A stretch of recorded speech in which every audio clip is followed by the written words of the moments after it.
Hello, everyone. Welcome back to End Times Ambience. If you want to skip this brief introduction, check the comments below for the timestamp to get right into the story. Now, these introductions are just here to show YouTube there's a human behind this. Recently, End Times Ambience was removed from the YouTube Partner Program, and we were actually let back in a few weeks ago. And I believe it was because we are doing these introductions, so we're going to keep doing them.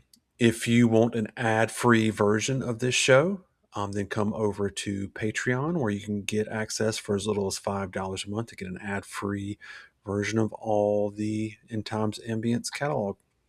Today's video is inspired by the video game series BioShock.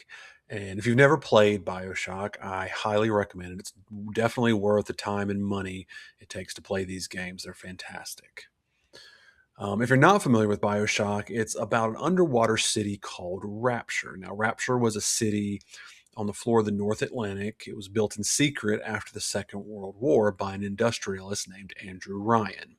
He sold it as a city with no taxes, no government, and no God. Ryan also sold this as a refuge for the world's best minds. 12 years after it was built, it tore itself apart. The Fall of Rapture covers that civil war broadcast as it happens. I had a ton of fun making this. It's in my old style, 1940s, 30s style that I've done in several videos. All the music you will hear is original, and it was written by me. So with all that being said, I really hope you enjoy Steel Beneath the Sea, The Fall of Rapture. Enjoy the show. Good evening. Hopefully you're somewhere quiet and somewhere dry. What you're about to hear takes place a long way beneath the Atlantic Ocean, in a city that, by every legal and historical record, doesn't exist, about 2 miles down by the most recent calculation. This production draws heavily on the events of the video games BioShock and BioShock 2. The games were produced by 2K.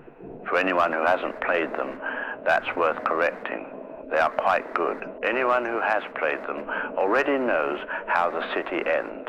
Knowing it in advance is its own form of cruelty. The voices you're about to hear were generated by artificial intelligence, which is now polite to disclose at the start of programs of this nature. The story itself, however, was conceived, written, and directed by a human being. For now, that distinction still matters. A man named Andrew Ryan built a city on the floor of the Atlantic Ocean, miles from the nearest landmass and beyond the reach of any law he disapproved of. There were reasons. Some of them sounded reasonable. Over the course of several years, he stocked the city with the finest minds his considerable money could persuade. Then he stepped back. The results, by all accounts, didn't match the brochure. Now, with that out of the way, would you kindly enjoy the show?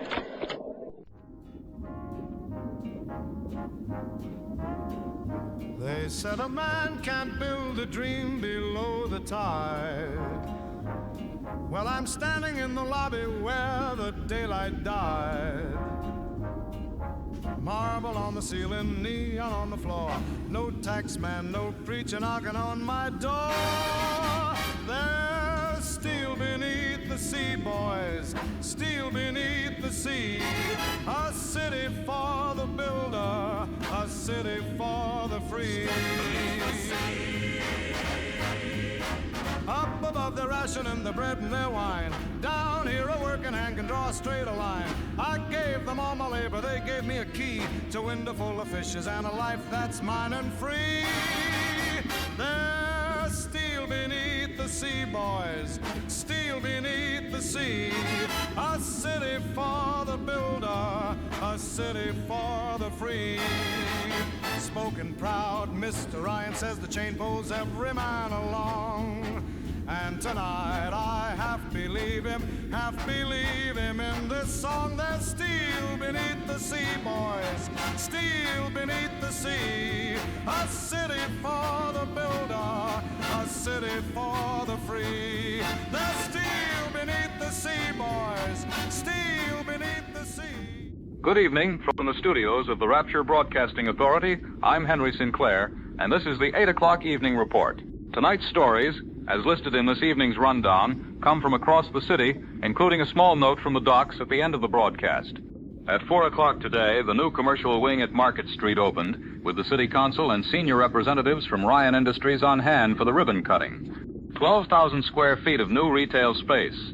Among the tenants are Atlantic Imports, Worley Wines, the new Fontaine Futuristics showroom, and a tailor by the name of Mr. Anthony. Construction came in on schedule. The council called it a model of civic efficiency. Ryan Industries, in its results statement this morning, reported earnings up 9% over last period, with revenue growth across every operating division. Leading the divisions was Hephaestus Geothermal, followed by Pneumo Express Manufacturing and the Fontaine Fishery contracts. Mr. Ryan was brief. The Atlantic Express closed out its strongest quarter on record. On-time performance above 96%. Through the summer dip, ridership held steady. Connecting Olympus Heights to Fort Frolic and Apollo Square, the new express line came in ahead of schedule and within its operating budget. Credit goes to the Pneumo Express engineering teams and operations director Sam Loomis. Last item tonight. From the docks at Neptune's Bounty, a small cluster of workers from one shift has reported to clinics this week with similar symptoms, including headaches and tingling in the hands. Health officials say the cases are under review. At the surface, the weather in Rapture is, as ever, 12 degrees and overcast, with no notable activity reported on the radar over the North Atlantic. Internal climate steady across all districts. Tomorrow night's broadcast will lead with the City Council's quarterly meeting at Apollo Square. Thank you for listening. From all of us at the Rapture Broadcasting Authority, good night. Feeling kind of ordinary, plain as Sunday stew. There's a brand new bottle friend with a brand new you. One little spark in the back of your head, and you light up the room like a holiday band. A little drop will do you, a little drop will do you, a little drop of glory, and the new you's coming through. Want to play the piano, want to throw a flame, want the prettiest profile and a moving picture name. Skip the years of practice, skip the doctor's bill, just twist the little cap and let the science spill. A little drop will do you, a little drop will do you. A little drop of glory and the new you's coming through. The Chain, a story of vision, industry, and the will of one man, presented to you, as it has been every Sunday for the past 6 years, by Ryan Industries. Part 1, The Parasite's World. In the year 1919, a boy of 12 stood on the docks of a Russian port city and watched his family's estate burn on the horizon. His name was Andrei Ranyovich. His father had stayed behind. The factory, by then 30 years old, was the elder Ranyovich's life's work, and he would not leave it to the men who had come to take it. The boy did not see what happened in the courtyard. He was on the ship by then. His mother, who had not slept since the morning before, led him aboard an English steamer out of Murmansk, with 2 suitcases between them in the North Atlantic cold. He did not weep. In the spring of 1920, the family arrived in New York City with 3 trunks, a letter of introduction, and $40 American, all that was left of it. The mother and son took a room above a Polish bakery on Orchard Street. She worked. She found a place as a seamstress within the week. The boy Andrei became Andrew. He swept floors at a Brooklyn shipyard for 2 years, then took night classes in engineering at Cooper Union with a borrowed coat and 20 cents to his name. The man Andrew began to work. By 1932, a steel mill in Pittsburgh. 3 years on, a railroad concern in Cleveland, and a shipping line out of New York Harbor. By 1938, 3 factories, 2,000 workers, and an Upper East Side residence, from which on a clear morning he could see the harbor he held a piece of. He owned, by some estimates, 4% of the visible Manhattan skyline. He was 31. He had become, by every American measure available, a self-made man. The country that had taken him in had rewarded him. He thanked it on quiet evenings in the only language he respected. He paid his taxes in full. Then came 1933.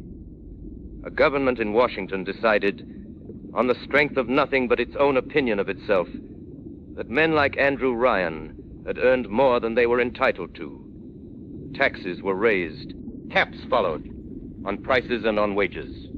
Committees formed in offices 1,000 miles from any factory to decide how those factories should be run. By the spring of 1934, Harvey Burgoyne, an assistant secretary at the Department of the Interior, had written Ryan 37 letters. None were answered. The war made it worse. Rationing first, then quotas, then directives signed by men he had never met. The right to decide what one's own factory produced was, by the autumn of 1942, no longer a right Andrew Ryan possessed. The state had taken his country in installments, and he had not been consulted on any of them. On the morning of August 6, 1945, the United States Army Air Forces dropped a single bomb on the Japanese city of Hiroshima. Andrew Ryan was at his desk in Manhattan when the bulletins came through. His secretary brought the wire copy in personally. He read it twice. 200,000. A weapon built by the state, funded by taxes taken from men like him, dropped on a population that had asked for none of it. He stood, after some time, and walked to the window. He understood then. The surface world belonged to the Parasites. They were the men who used the collected weight of many to break the will of one. There would be no version of America that did not. Sooner or later, ask him to give what he had built to those who had built nothing. He had seen this as a boy in Russia, when his father refused to leave the factory, and the men in dark coats laughed in the courtyard. He had not understood it then. He understood it now. That evening, in the study of his Upper East Side residence, Andrew Ryan unrolled a sheet of architectural paper and began to draw. He did not yet know what he was drawing. He only knew it would not be on the surface. He worked through the night. By dawn, the page was covered in pressure curves, structural calculations, and the rough outline of a city beneath the ocean floor. The chain will continue next Sunday at this hour. Presented by Ryan Industries. The great chain pulls us all. Side effects may include the shakes, the dream, and a little forgetting sung, but who needs yesterday? With a future this upsetting, a little drop will do you, a little drop will do. A little drop of glory and the new you's coming through. This evening's broadcast is brought to you by Fontaine Futuristics. The better you is just one injection away. Fontaine Futuristics is proud to introduce its newest line of consumer-grade plasmids: telekinesis, Incinerate, electrobolt.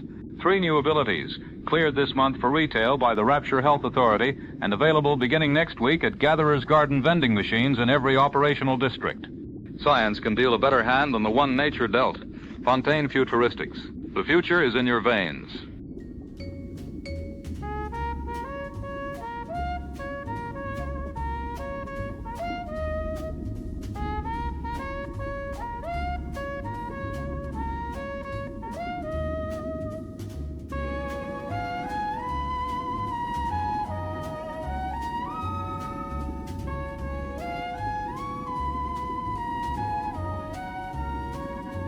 A little drop will do you.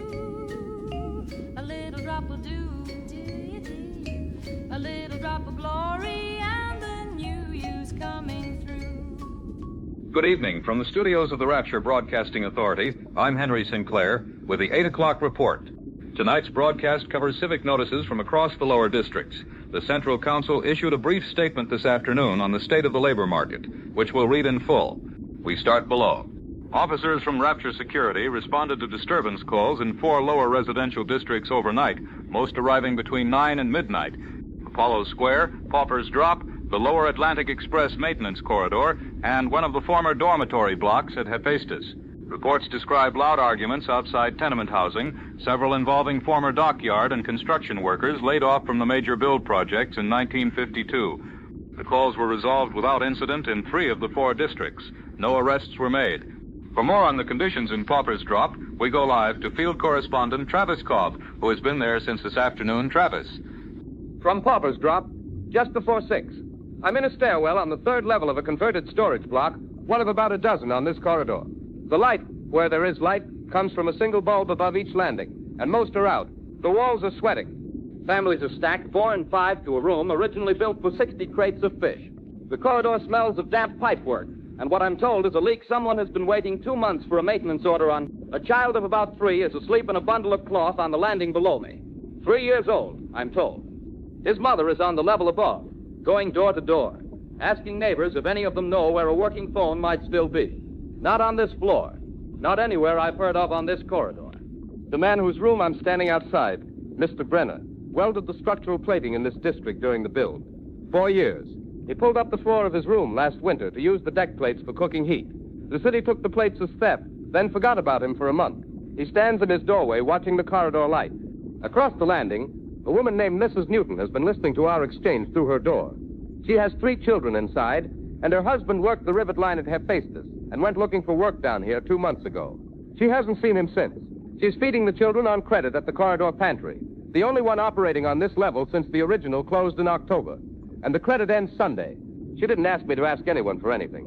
Mr. Brenner asked me to leave my microphone before we spoke off the record. I told him the dispatch would go on the air the way I recorded it, every word, no editing on this end of the wire. He looked at me. He looked at me a long time.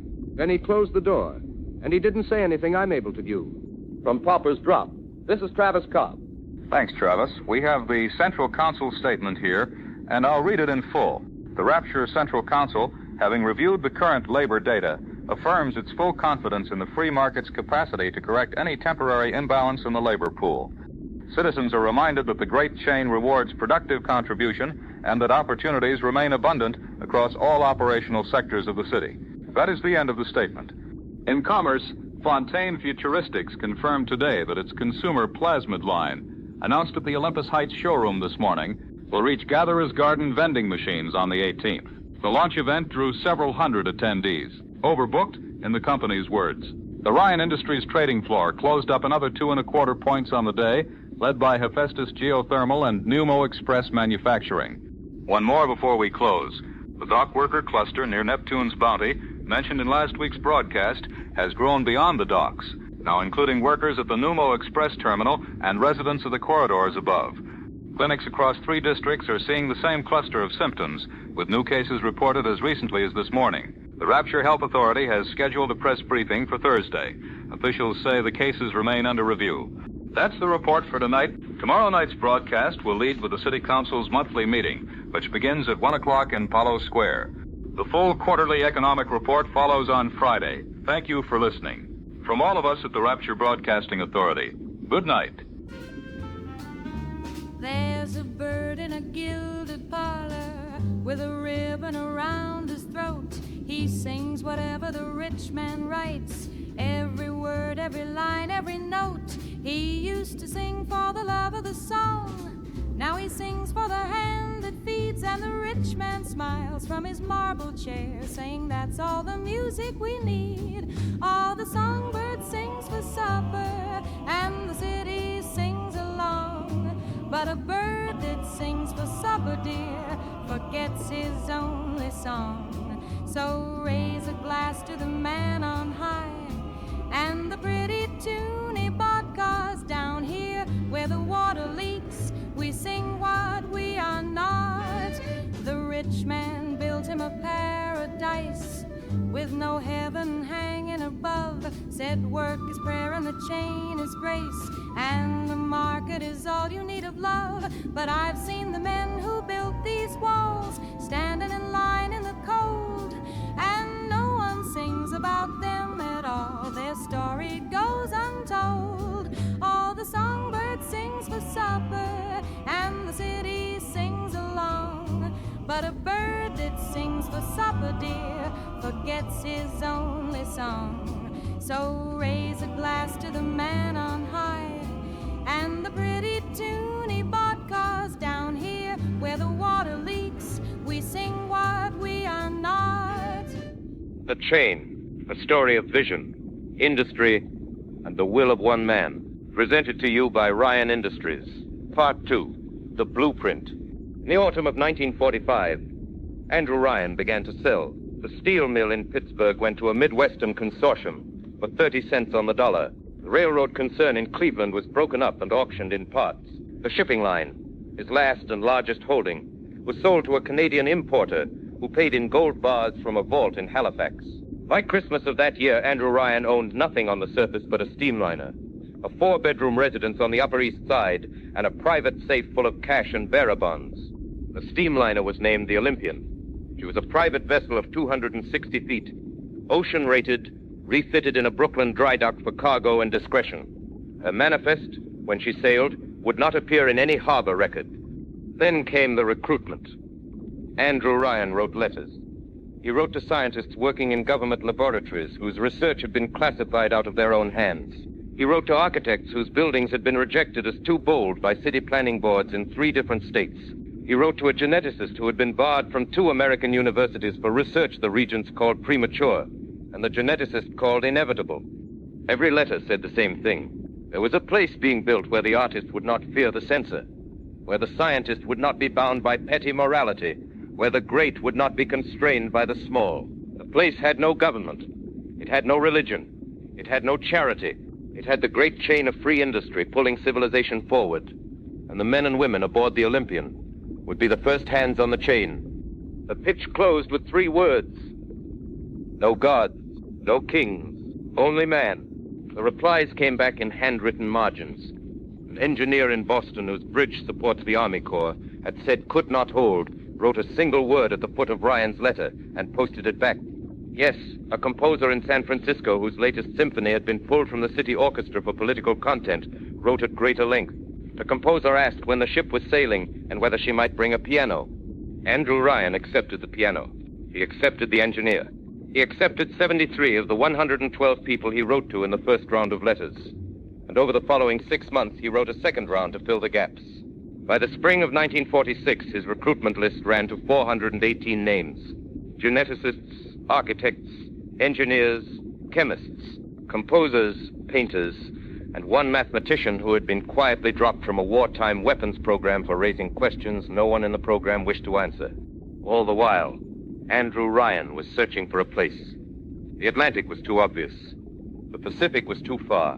The Indian Ocean was claimed by 3 navies who could not agree on whose claim was actually claimed. The North Sea was patrolled by aircraft on a 6-hour rotation. He found it on a single afternoon in his Upper East Side study, bent over a hydrographic chart of the mid-Atlantic. 63 degrees, 2 minutes north, 29 degrees, 55 minutes west. A point on the seabed between Greenland and Iceland, 2 miles down, where no commercial shipping passed and no navy of any nation maintained patrol. The chart called the area the Requenez Ridge. Andrew Ryan called it the only honest piece of geography left in the world. The Olympian sailed from a private dock in Newport on the 11th of June, 1946. She carried 200 tons of structural steel, 12 precision lathes, 4 crated radio sets, Andrew Ryan, and the first 16 recruits. 29 more voyages would follow over the next 5 years, each on a private heading, each unrecorded on any registry the public would ever consult. Standing at the rail on the second night, somewhere east of the Grand Banks, Andrew Ryan watched the wake of the Olympian fold itself back into the Atlantic. He had brought nothing from the surface that he had not chosen to bring. He had left nothing behind that he had not chosen to leave. The blueprint folded in his coat was the blueprint of a city. The chain will continue. Next Sunday at this hour. Presented by Ryan Industries. The great chain pulls us all. Now don't you quote me, mister. I'm just a girl with a tune. But cages rust in salt water, honey. Sooner, not later, soon.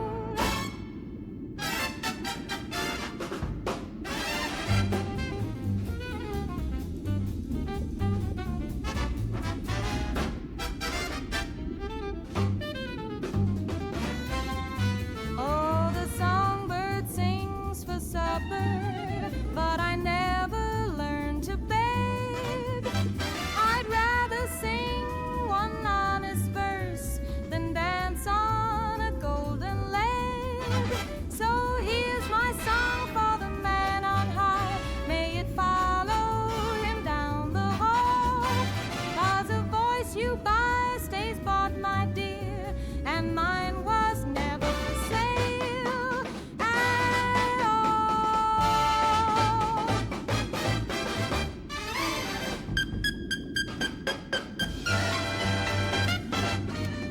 If you're hearing this, you found a frequency they don't want you finding, and a host whose name nobody in the security wing will say on the record. Good. Pull up a chair. I won't talk long because the transmitter I'm sitting next to runs hot, and the people who'd like to find me have heat sensors. My name doesn't matter. What I'm saying does. Andrew Ryan said it himself 2 summers ago in a speech you can still buy on phonograph at any Numo Express terminal. The sweat of your brow is yours, he said. The sweat of your brow makes you free. Whose brow? The welders in this district sweat plenty. So do the riggers. So do the linemen. They're free to walk 3 flights up to a corridor pantry that closes Sunday because the credit lines run dry on a 6-day cycle in this part of town. Free is a word that does heavy lifting in Rapture. This city was built for one class of people. That's the design. The men who own the floors the welders walk across. The labor that hammered the bulkheads into the ocean floor is the labor that gets to sleep 4 families to a room originally cut to hold 60 crates of frozen cod. And the men who own those buildings have never been down to look at the rooms because there's no good story to take back uptown. Look at any product on the shelf in any commercial district. Bread out of Arcadia, owned by Ryan. Light bulbs out of Hephaestus, also Ryan. To get to either district, you pay a turnstile fare that goes to Ryan as well, on a bathysphere line built by men who haven't been paid since 1952, by design.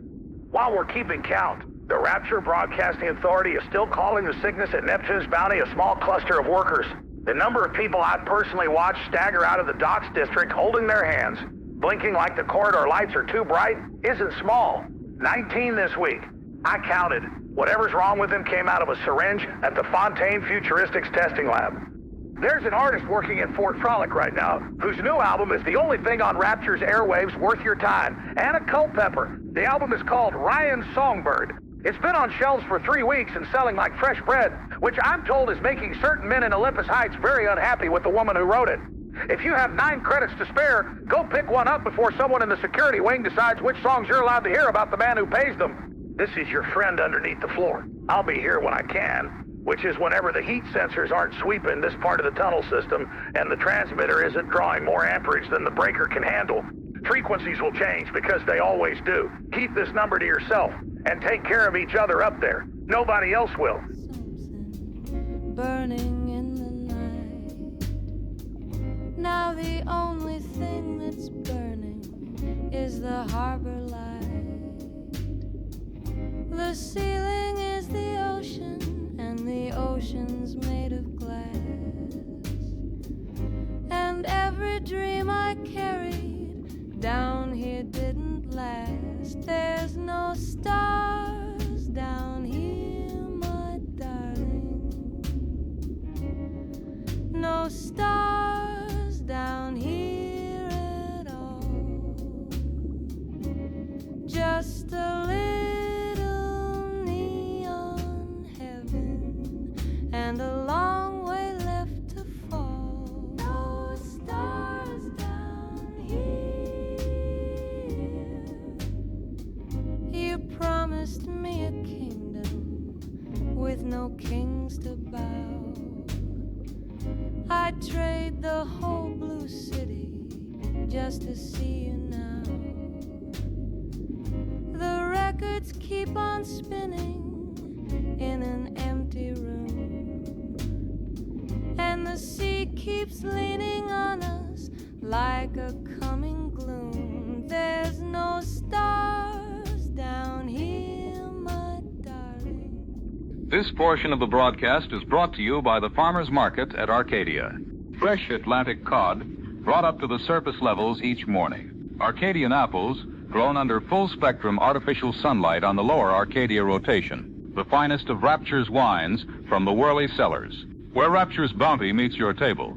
The Farmers Market at Arcadia, open 7 days. Lower Arcadia level, bring the family. No stars down here at all. Just a little neon heaven and a long way left to fall. Oh, stars down here. They built a perfect city and forgot to build the sky. So I hung to the water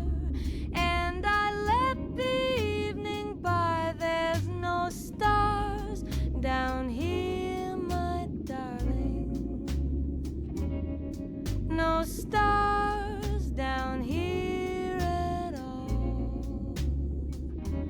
Just a little neon heaven and a long way left to fall. No stars down here at all. Just a little neon heaven and a long way left to fall. No stars down here at all. Just a little neon heaven and a long way left to fall. No stars down here at all. Just a little. Good evening. I'm Henry Sinclair with the 8 o'clock report from the studios of the Rapture Broadcasting Authority. Tonight's broadcast covers the contraband situation at Neptune's Bounty, an interview with Mr. Preston Cavendish of Ryan Industries, and the rising sales of a satirical album currently moving through Fort Frolic. We begin in the harbor.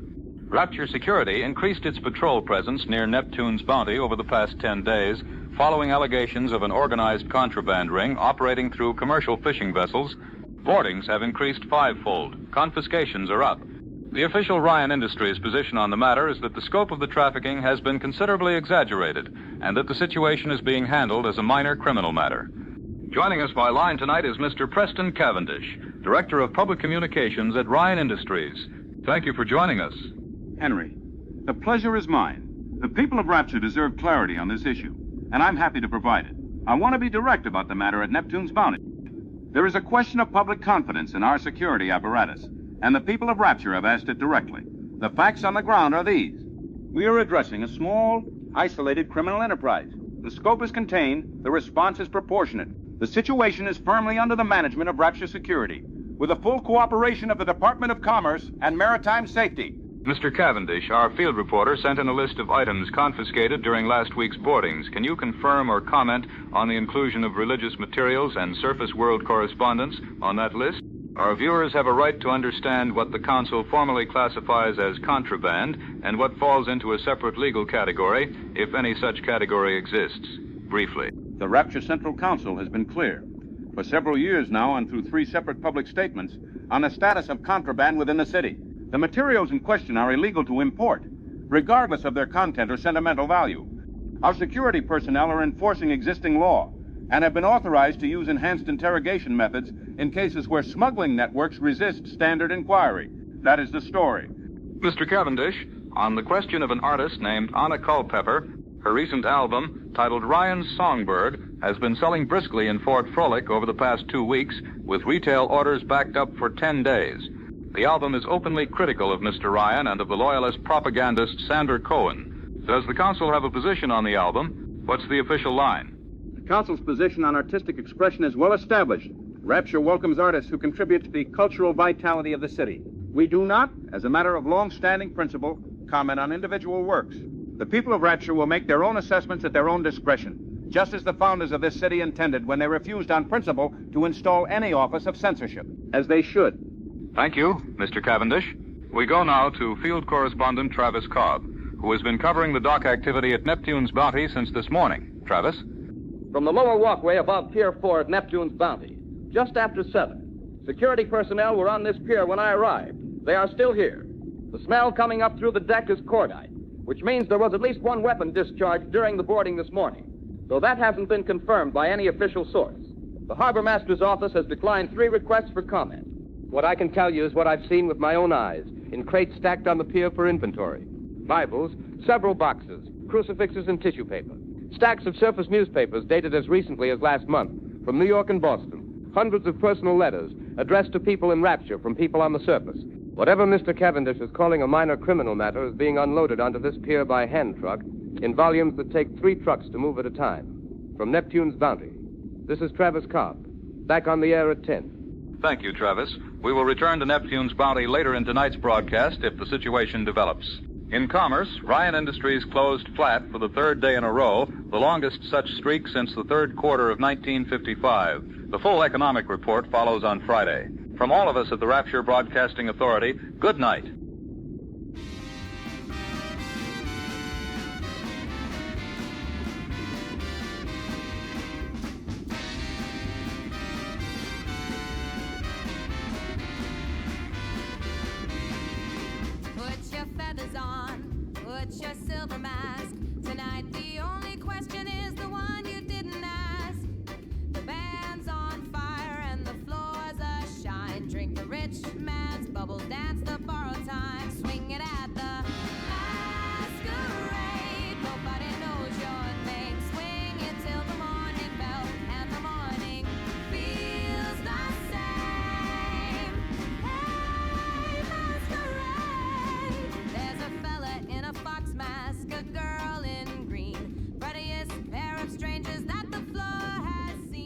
If you're hearing this, you're committing a crime. So am I.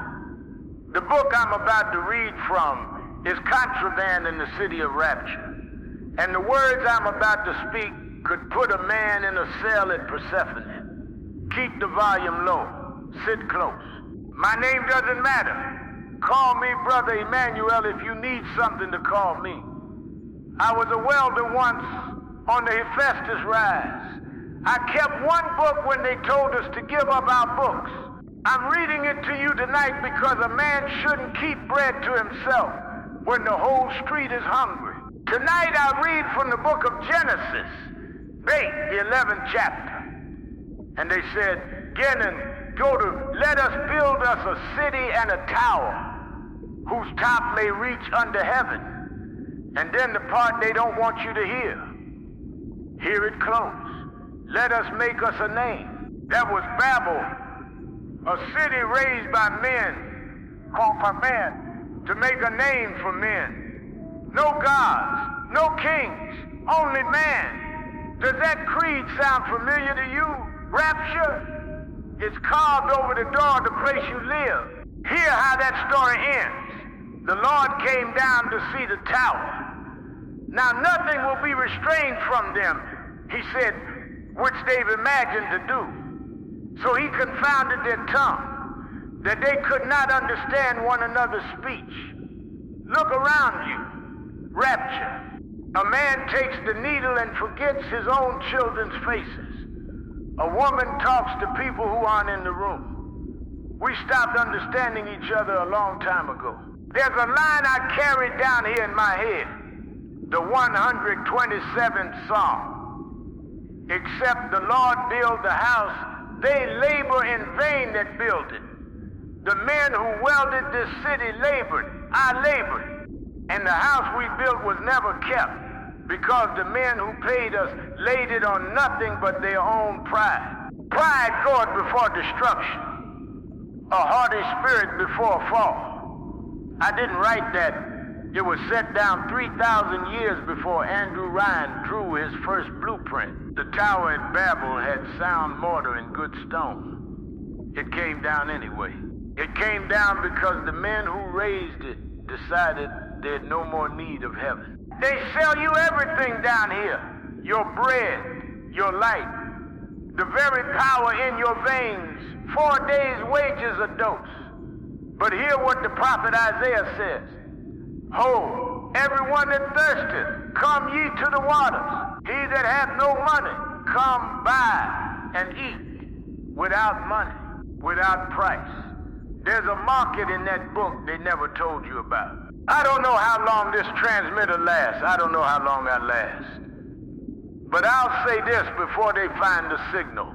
When the tower comes down, and it will come down, the only thing you carry out with you is the thing no vending machine ever stocked. Ask yourself tonight what that is.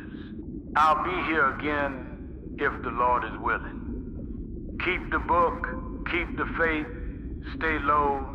Don't you lift the ribbon, don't you peek behind.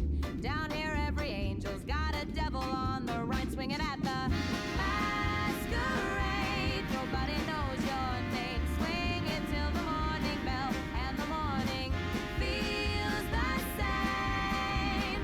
Hey, masquerade, they say the trouble's coming, let it come. We'll be dancing on the ceiling when it's done. Swing it at the masquerade. Nobody knows your name. Swing it till the morning bell, and the morning feels the same. Good evening, Rapture. You're listening to Rapture Innovation Weekly, the Sunday evening exploration of the science transforming our city, brought to you each week by Fontaine Futuristics. I'm your host, Gilbert Hartman. Tonight's episode is for anyone who has ever stepped off a bathysphere and wondered what all the fuss is about. For those still finding their bearings, a moment of orientation. Rapture is now in its 8th year of full operation, resting on the seabed of the mid-Atlantic Ocean between Greenland and Iceland. We sit 2 miles below the surface, 42,000 citizens strong, sealed in pressurized glass and structural steel by the vision of Andrew Ryan, and we are the only city in human history to have produced a working genetic marketplace. A genetic marketplace. That marketplace begins with a substance called Adam. Adam is a compound of highly active stem cells. It comes in nature from a small deep-sea slug found only in the trenches immediately outside our city. Dr. Bridget Tenenbaum, a geneticist working on contract at Neptune's Bounty, observed the substance in 1951 when a dockworker was bitten by one of the slugs on his morning round. The bite regrew the tissue of a hand that had been crippled by an industrial accident 3 years earlier.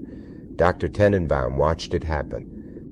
What Adam does, in plain language, is rewrite the cells it touches, skin, muscle, nerve tissue, the wiring of the brain itself.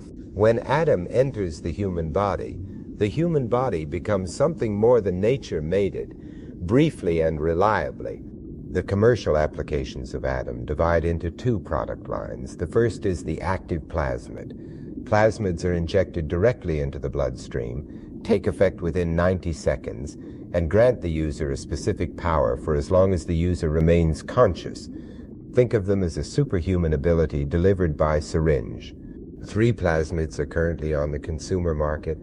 Telekinesis, our best-selling launch product from the spring of 1954, allows the user to lift and throw objects with the mind. Incinerate, released the following summer, produces open flame from the palm of the hand. Electrobolt, released for the autumn season, produces a controlled electrical discharge from the fingertips. The second product line is the Gene Tonic. Gene Tonics are passive. They are drunk rather than injected, and they grant a lasting biological enhancement instead of a single burst of superhuman ability. Sport Boost, on the shelf since 1955, grants a permanent improvement to endurance and muscle response. Instant Piano Prodigy, released last quarter, grants the neuromuscular fluency of a trained concert pianist for a duration of about 6 months per dose. You obtain both plasmids and gene tonics at the Gatherer's Garden vending machines, now installed in every commercial district of the city. Payment is in Rapture credits. A single plasmid costs the working man about 4 days of wages. A great new power carries a price to match. That is by design.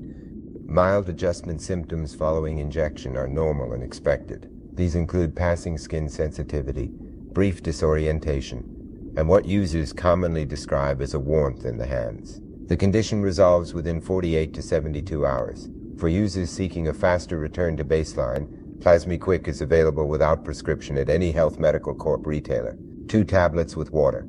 In a city designed to reward the exceptional, Adam is the technology by which any citizen may, with a single injection, claim a piece of the exceptional for themselves.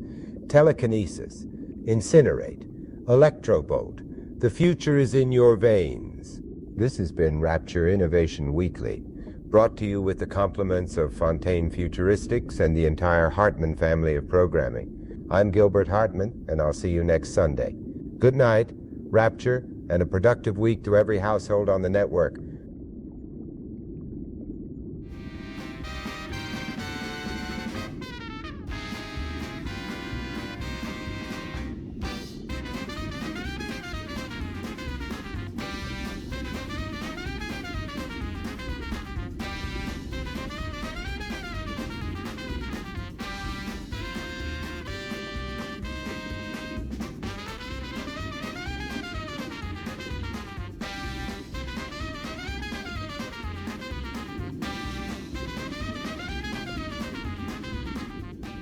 Now, a word from your friends at the Gatherer's Garden. My daddy is smarter than Einstein. He's stronger than Hercules. He lights a fire with a snap of his fingers. He's been to the Gatherer's Garden. Plasmids, gene tonics, everything a daddy needs to be the best daddy. Available at every operational Gatherer's Garden location in the city.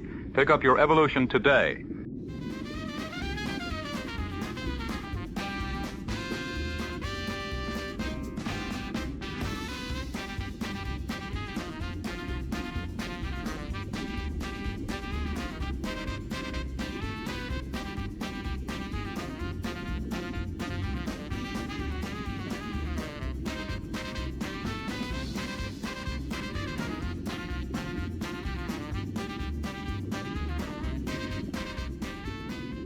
Good evening. I'm Henry Sinclair with the 8 o'clock report from the studios of the Rapture Broadcasting Authority. Tonight's broadcast covers a public health item, a brief note from Fort Frolic, and a follow-up on a person of artistic interest.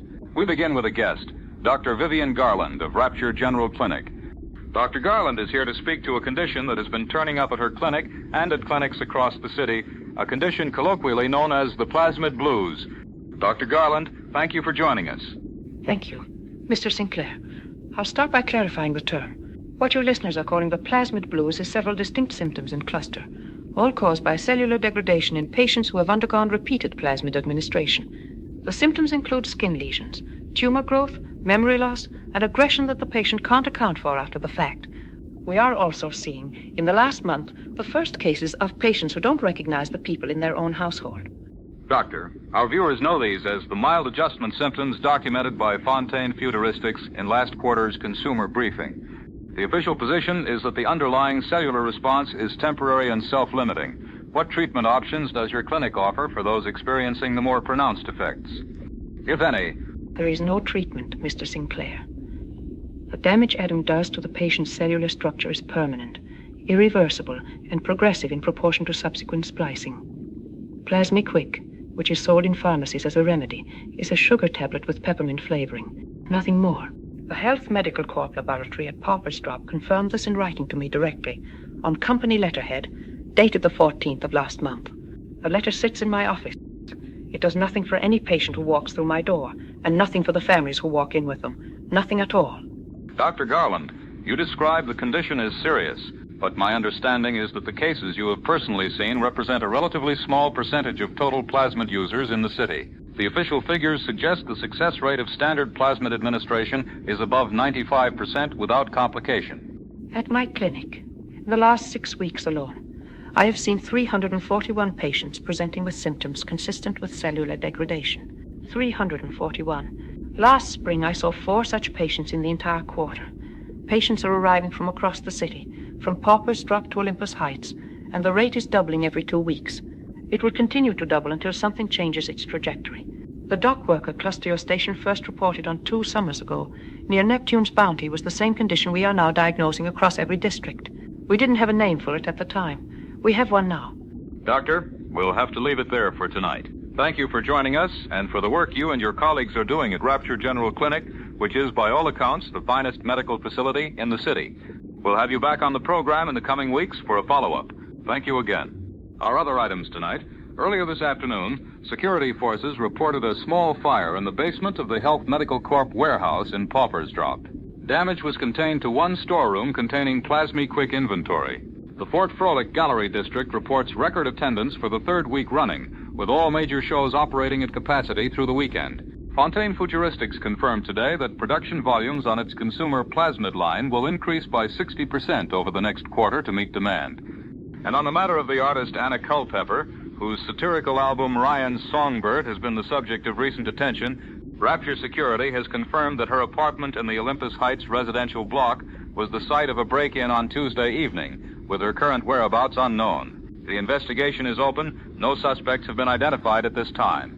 Her album remains on shelves at Fort Frolic, though several retailers have reportedly pulled it on their own initiative. We will provide updates as Rapture Security releases them. That's the report for tonight. Tomorrow's broadcast leads with the City Council monthly meeting at Apollo Square, beginning at 1 o'clock. We have a brief follow-up scheduled with Dr. Garland for Friday, conditions permitting. Thank you for listening. From all of us at the Rapture Broadcasting Authority, good night and stay informed.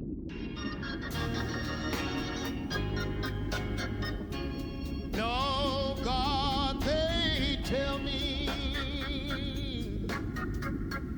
no king's too cold. Just a man and his money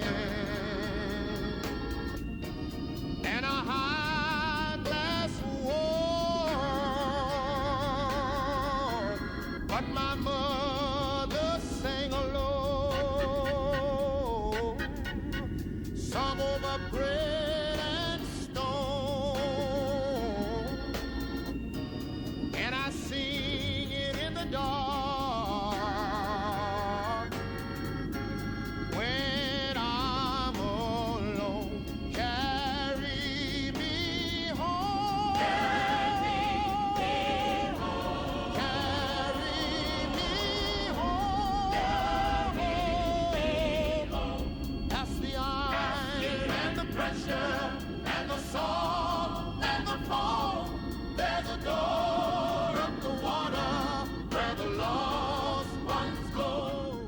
The Chain, a story of vision, industry, and the will of one man, presented to you by Ryan Industries. Part 3, The Impossible City. Construction began on the 18th of August, 1946. The seabed at the chosen coordinates lay just under 2 miles beneath the surface. It sat on a stretch of the Reykjanes Ridge, where the basalt floor was firm, and the underlying volcanic activity was, by the calculations of the recruited geologists, within acceptable tolerance. The first structure was a pressurized observation pod the size of a railway carriage. 3 engineers descended in it. They returned alive. From that pod, the city was drawn outward.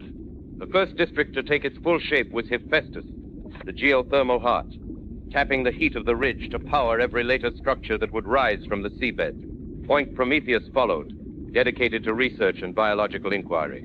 Fort Frolic, the cultural and entertainment quarter, was raised in 1948, anchored by the unfinished shell of the Kashmir Restaurant.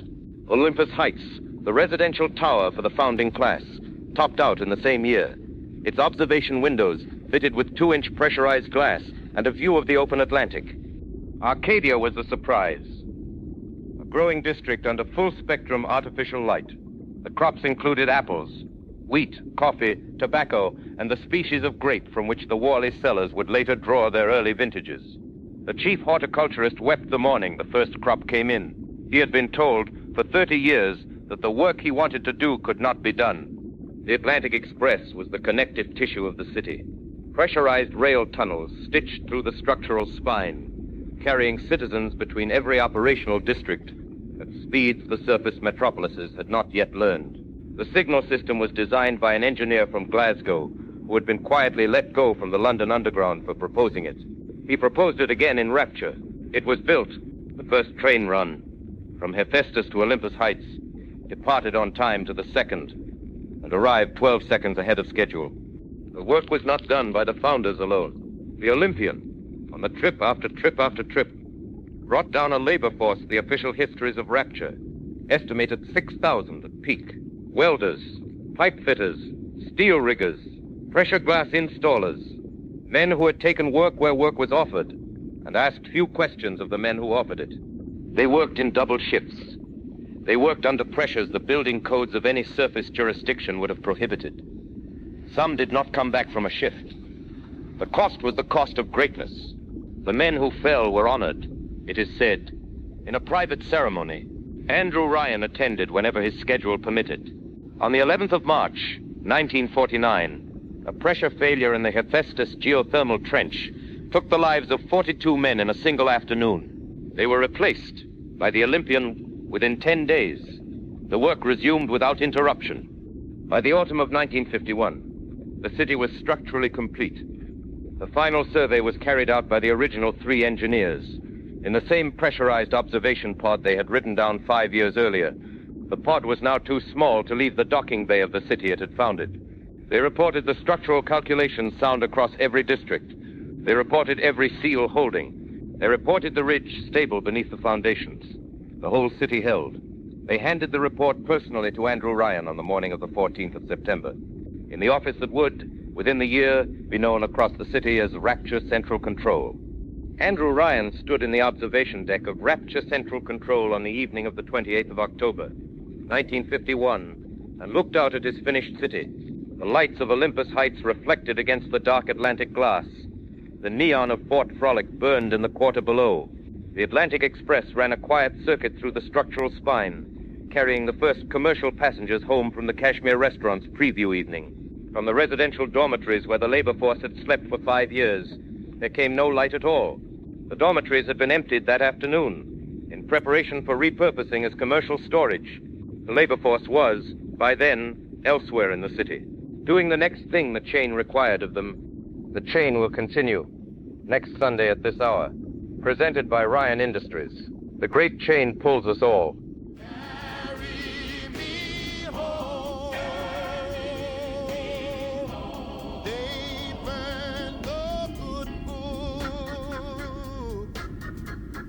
Call it parasite lies, but I kept a single page. Behind my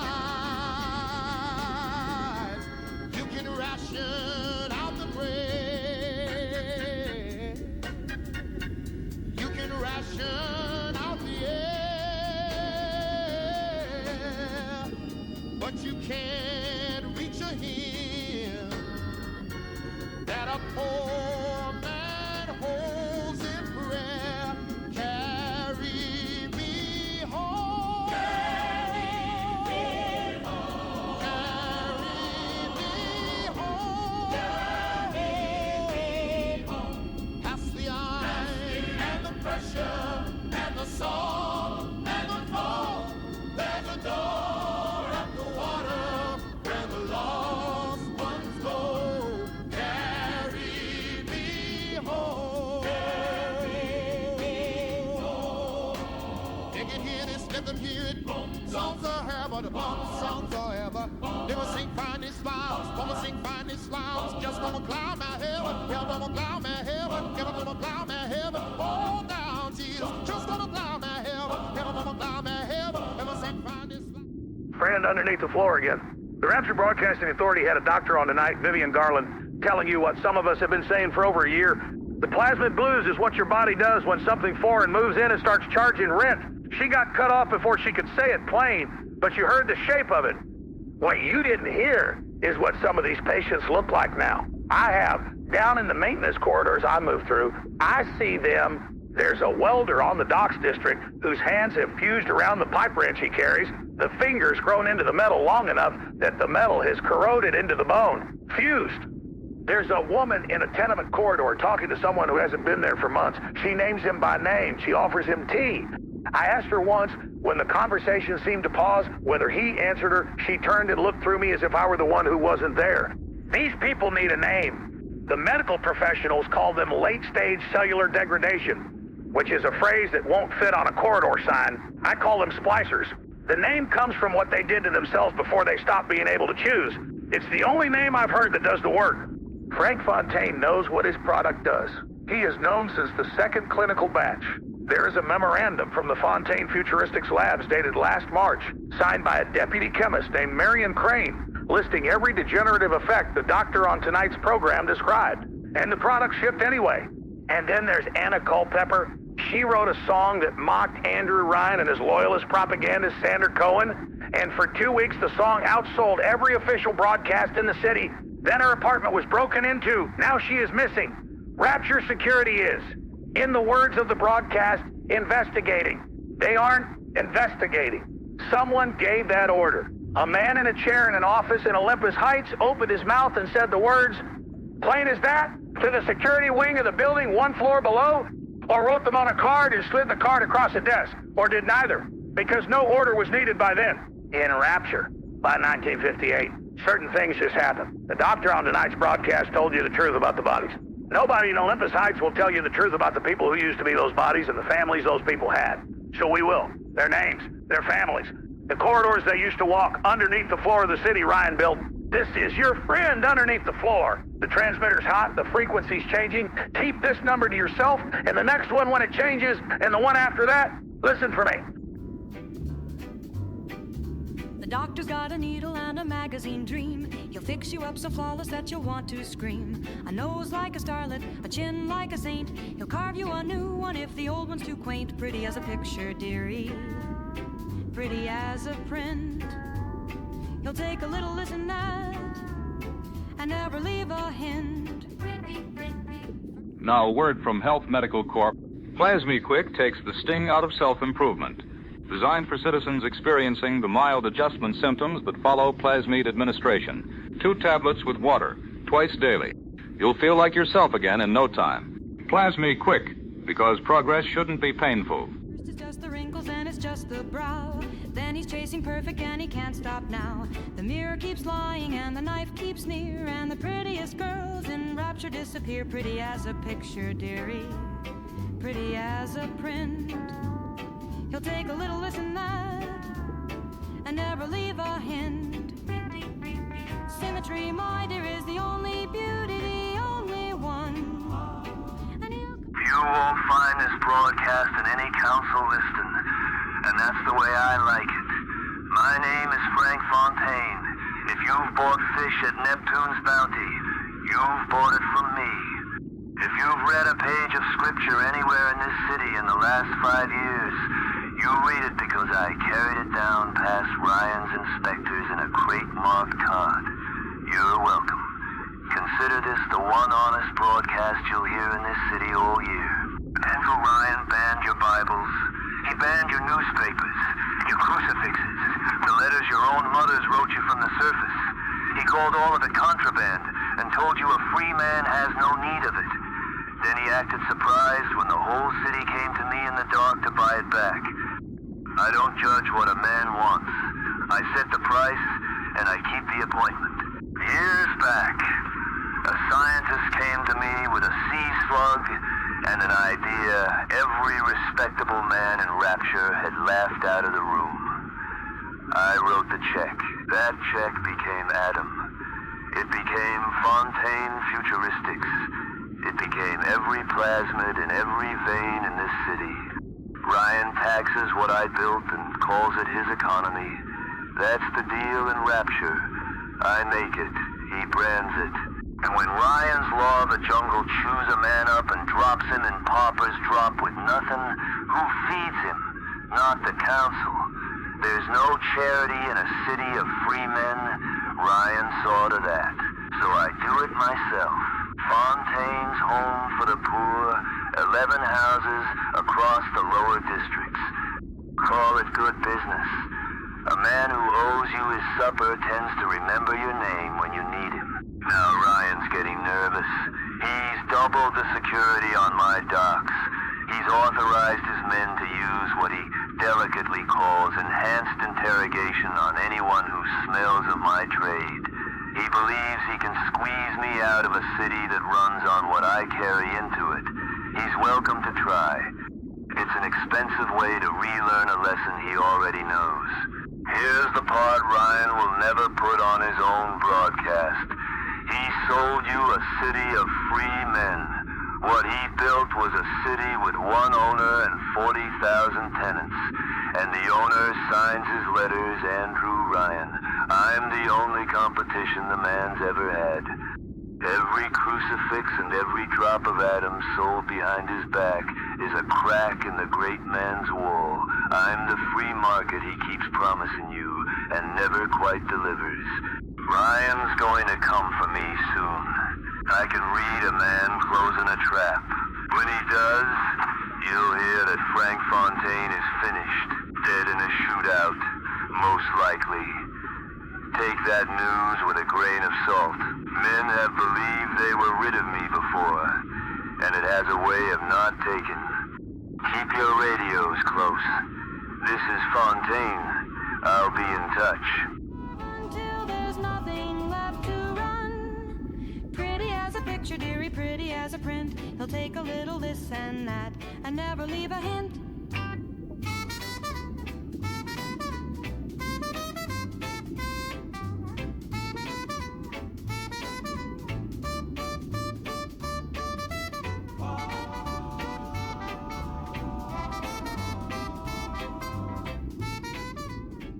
Good evening. I'm Henry Sinclair with a breaking news edition of the 8 o'clock report from the studios of the Rapture Broadcasting Authority. Within the last 6 hours, Rapture security forces concluded a coordinated operation against the smuggling network operating out of Neptune's Bounty. We go directly to the scene. From the south pier of Fontaine Fisheries, 10 minutes ago, the structural damage is significant. Glass blown out across the loading dock, shell casings on the floor, in numbers I can't count from here, in 3 distinct calibers. The smell coming up off the deck is cordite, undisturbed by ventilation because the ventilation system on this pier was destroyed in the boarding. Rapture Security tells me 18 of Fontaine's operatives are dead. 6 security personnel were wounded, none fatally. The body of Frank Fontaine has been identified by his accountant and a senior colleague from Fontaine Futuristics in a viewing held at the city morgue an hour ago. The cause of death, in the words of the statement, was small arms fire sustained during the boarding operation of the South Pier facility. The captain who read the statement didn't give his name. He was reading from a single sheet of paper. Standard procedure. This wasn't a contained law enforcement engagement. The damage I'm looking at is the result of sustained fire from multiple directions over the course of several minutes. From the South Pier of Fontaine Fisheries, this is Travis Cobb. Back on the air at 9. Joining us by line, returning from earlier in the broadcast, is Mr. Preston Cavendish of Ryan Industries. Mr. Cavendish. Henry, thank you. The people of Rapture deserve a clear and prompt accounting of today's developments. Frank Fontaine was, by his own deliberate choice and over a sustained period of years, a parasite on the economic life of this city. His operation is dismantled. His holdings, including the entirety of Fontaine Futuristics and its subsidiary manufacturing infrastructure, will be transferred this evening into the temporary administrative trust of Ryan Industries on behalf of the people of Rapture. Mr. Cavendish, our newsroom has received a public statement from Mr. Bill McDonough, founding member of the Rapture Central Council and one of Mr. Ryan's longest-standing political allies. Mr. McDonough announced his immediate resignation from the council, effective this morning. His statement calls the transfer of Fontaine Futuristics into Ryan Industries a fundamental betrayal of every principle on which the city of Rapture was founded. Do you have a response? Mr. McDonough has chosen his moment. The council notes his decision. The people of Rapture are entitled to philosophical consistency from their public servants, and Mr. McDonough has reached a conclusion at variance with the practical demands of the present moment. The council expresses its regret. The temporary administrative trust of the Fontaine Futuristics estate is, by every metric of public interest, the correct response to this morning's events. Mr. Cavendish, one final question. Does Ryan Industries intend to return Fontaine Futuristics to private operation, and on what timeline? That decision will be made by the council in due course, on the basis of the conditions on the ground at the time. The people of Rapture can expect a return to ordinary commercial operations as soon as those conditions allow. Thank you, Mr. Cavendish.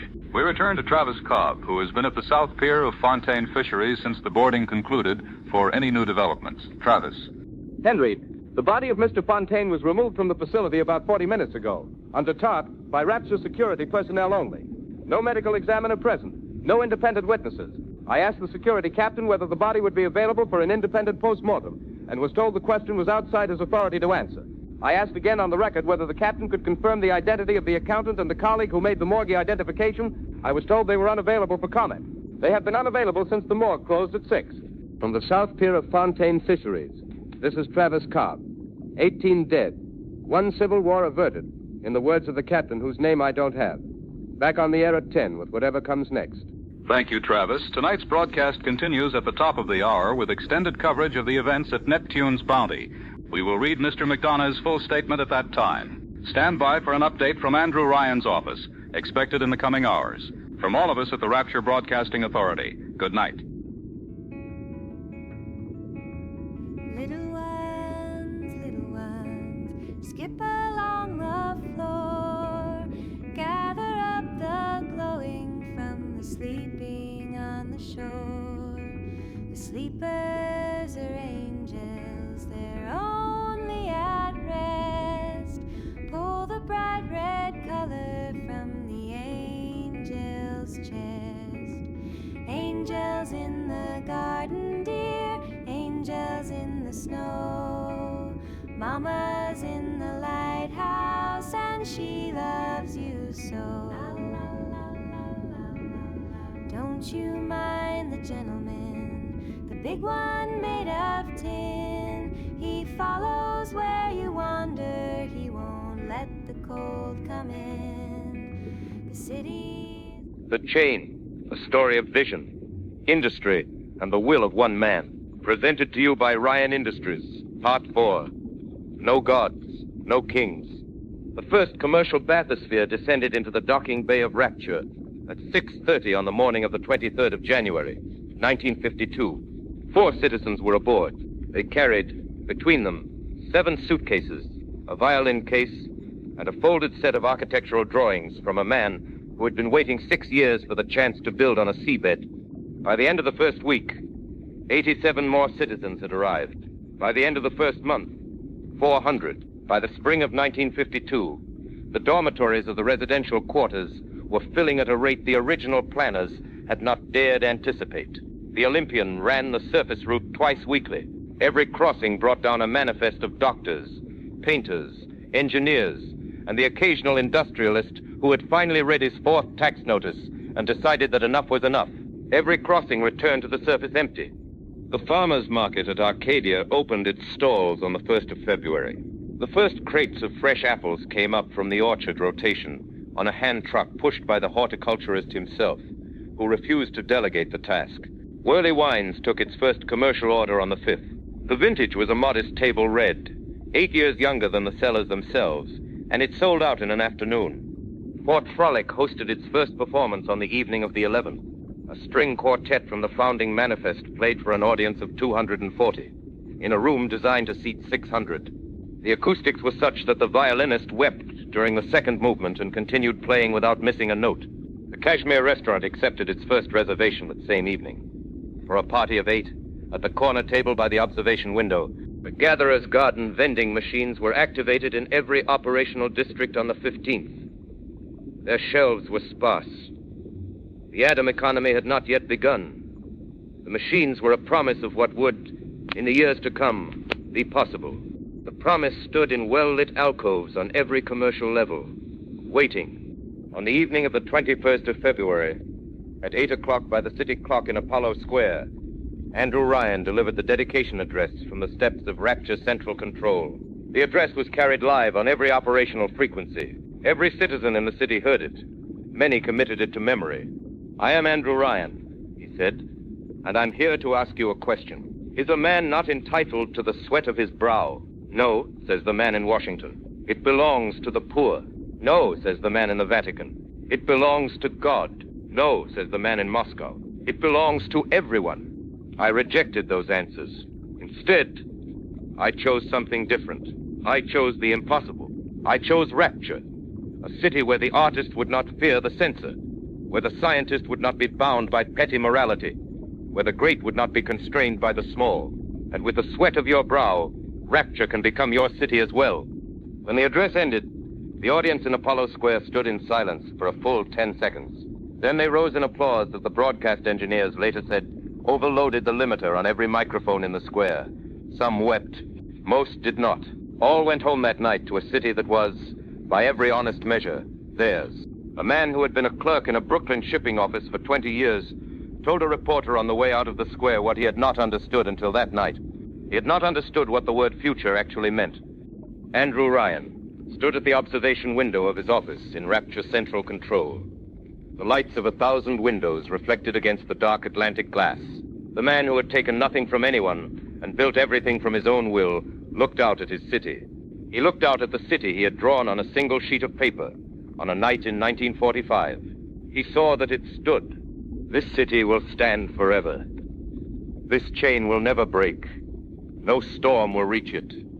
No army will find it. The depths that protect it are the depths Andrew Ryan chose precisely because no power on the surface could reach them. The great chain pulls us all. The chain, presented by Ryan Industries. The great chain pulls us all. Yours, so fill your little bottle up and never mind the doors. Angels in the garden, dear, angels in the snow. Mama's in the lighthouse and she loves you so. Spoken sweet, hollow there now. Aren't you free? Aren't you the luckiest girl? Gather up the angels, little pearl. Angels in the garden, dear, angels in the snow. Mama's in the lighthouse and she loves you so. Mama's in the lighthouse and she loves you so.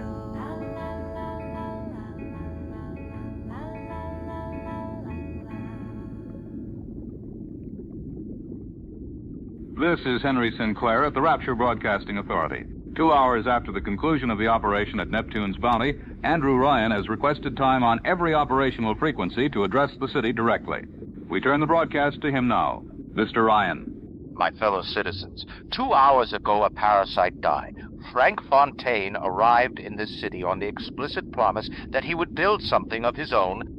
Instead, he built a smuggling operation and a plasmid manufactory that he proceeded to poison from within. He took the freedoms this city extended. He used them to corrupt the very market that extended them to him in the first place. The only market in which a man like Frank Fontaine could have built anything at all. He has paid the price the market demanded. Properly. His death is proof. The great chain, when properly defended, eliminates corruption from within. The men who build are stronger than the men who steal. The philosophy on which this city was founded is sound, and those who would test it will find it sound. The verdict is in the silence on his trading floor this evening, and in the empty seats at his board table. The verdict is in the manifest of every ship the Olympian no longer carries, and in the warehouses of Neptune's bounty that are, as of this hour, the property of the people of this city. The great chain endures. The temporary administration of Fontaine Futuristics by Ryan Industries is a necessary and proportionate response to the conditions of this morning. It is also temporary. The asset has been quarantined and will be returned to the private market when conditions allow. Ryan Industries has accepted this duty for as long as the duty exists, no longer. On the matter of Bill McDonough, a man I have known for 2 decades, who served the founding of this city with distinction and the building of it with greater distinction still, chose this morning to deliver his resignation in writing. I have read it. I have no comment to make on its content. I will only say this. A man who confuses sentimentality with principle, after 20 years of practice in the difference, is no longer of use to the principle. That is the entirety of my response. To the citizens of this city, on this strange afternoon at the end of an exhausting day, I offer the same promise I offered at the dedication address 7 years ago. The chain holds. The work continues. The asset is contained. The future is what it has always been in this city, since the night the first bathysphere descended into this docking bay. Yours. That was the address of Andrew Ryan, delivered live on every operational frequency. The full statement from Bill McDonough will follow at the top of the hour, as previously announced. Stand by for additional updates from Rapture Security on the situation at the South Pier. From the Rapture Broadcasting Authority, this is Henry Sinclair. Good night.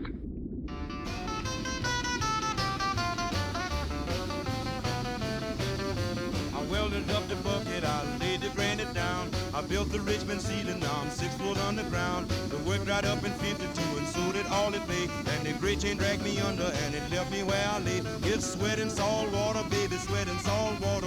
The strong ones get the penthouse and the rest of us get used. Salt water, salt water. They told me pull your bootstraps, told me earn your air. But the man who owns the oxygen don't sell it cheap or fair. I got a bag like a bridge and a hand like a vice, and a bowl of someone's charity that's cold as the ice. It's sweating salt water, baby, sweating. Now a word from the Kashmir Restaurant. Bring in 1959 at the most exclusive celebration beneath the Atlantic. The Kashmir Restaurant invites Rapture's finest to an evening of music, elegance, and revelry. Formal masquerade attire required. Champagne reception begins at 9. Dancing until dawn. Reserve your table now. The Kashmir Restaurant, where Rapture celebrates. Salt water, the strong ones get the penthouse and the rest of us get used. Salt water, salt water.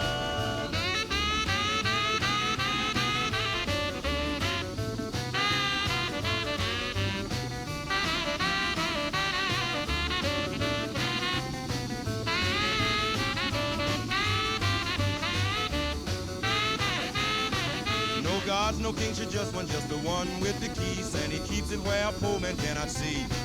It's sweating salt water, baby, sweating salt water. The strong ones get the penthouse, and the rest of us get used. Salt water, salt water. Good evening, Rapture. I'm Henry Sinclair.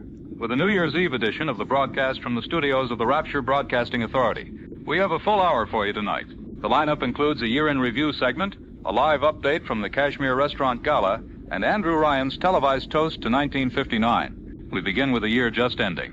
1958 will be remembered as the year Rapture posted its strongest economic performance to date. Atom sales reached new records in every operational quarter. Ryan Industries closed the year at 412, a 40% gain over the prior 12 months.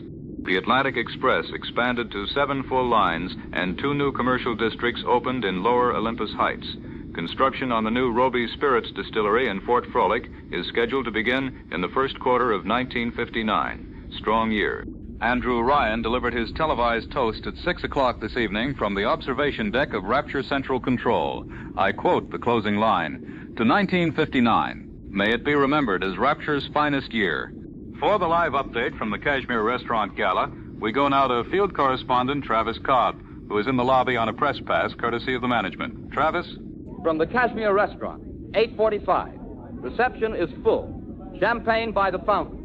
A string quartet on the mezzanine, more black tie than anyone in Rapture has seen in one room. Diane McClintock is here as the guest of Mr. Ryan. Sander Cohen, half the Central Council, 2/3 of the Olympus Heights Residence Committee. Mr. Ryan is expected to arrive at 10. The string quartet is playing Strauss. The waiters are circulating with smoked salmon on toast points. The cloakroom is full enough that the attendant has been turning people away with apologies since 7. I'm being told the kitchen is set to release the first course at the top of the hour, a 36-piece coordinated service from the head chef on down. Wait, hold on. There was a flash from the dining room, the second one from the balcony, and the structural panel above the bar just came down on the bar. That was an explosion. Something just exploded inside the Kashmir. I hear screaming from inside. The ceiling is. I can see fire, gunfire now, automatic weapons fire from the balcony level, and from at least 2 positions on the lobby floor that I can't see clearly through the smoke. I hear voices chanting something. Long live Atlas, death to Ryan. They keep chanting it. Dozens of them are coming out of the kitchen now, armed, and none of these people work for the restaurant. Henry, Henry, I lost my... Travis, are you there? Can you hear me? We've lost the feed. The Kashmir Restaurant has been attacked, and I'm not sure I can confirm anything beyond that at this moment. What we can confirm at this hour, with sources from the Security Command channel still coming in, is the following. There has been an explosion at the Kashmir Restaurant, followed by an exchange of gunfire involving multiple parties. The voices on the broadcast feed were chanting 2 phrases in coordinated rhythm that suggested significant rehearsal. Long live Atlas, death to Ryan. Atlas, we don't know who Atlas is. This name hasn't been raised on this broadcast. It doesn't appear in any Rapture Central Council records this station has reviewed in the past calendar year. The number of guests inside the Kashmir Restaurant at this moment, according to the council guest list, was several hundred. The casualty count is unknown. The status of our field correspondent is unknown. I am being told from the engineering desk that the technical team is attempting to re-establish contact with the Kashmir Restaurant, with our correspondent, with anyone who can speak to the situation on the ground. They haven't succeeded. They are continuing to try. From the Rapture Broadcasting Authority, this is Henry Sinclair, on the air. In the silence of the studio, I can hear what sounds like distant detonations through the structural walls, several seconds apart, in the direction of Fort Frolic, where the Kashmir Restaurant sits. I can't identify the source with certainty. The Security Command channel has gone silent on us as of 3 minutes ago. We are attempting to raise it on a backup frequency. I will remain on the air for as long as the broadcast equipment will allow, as long as the studio holds, on the air.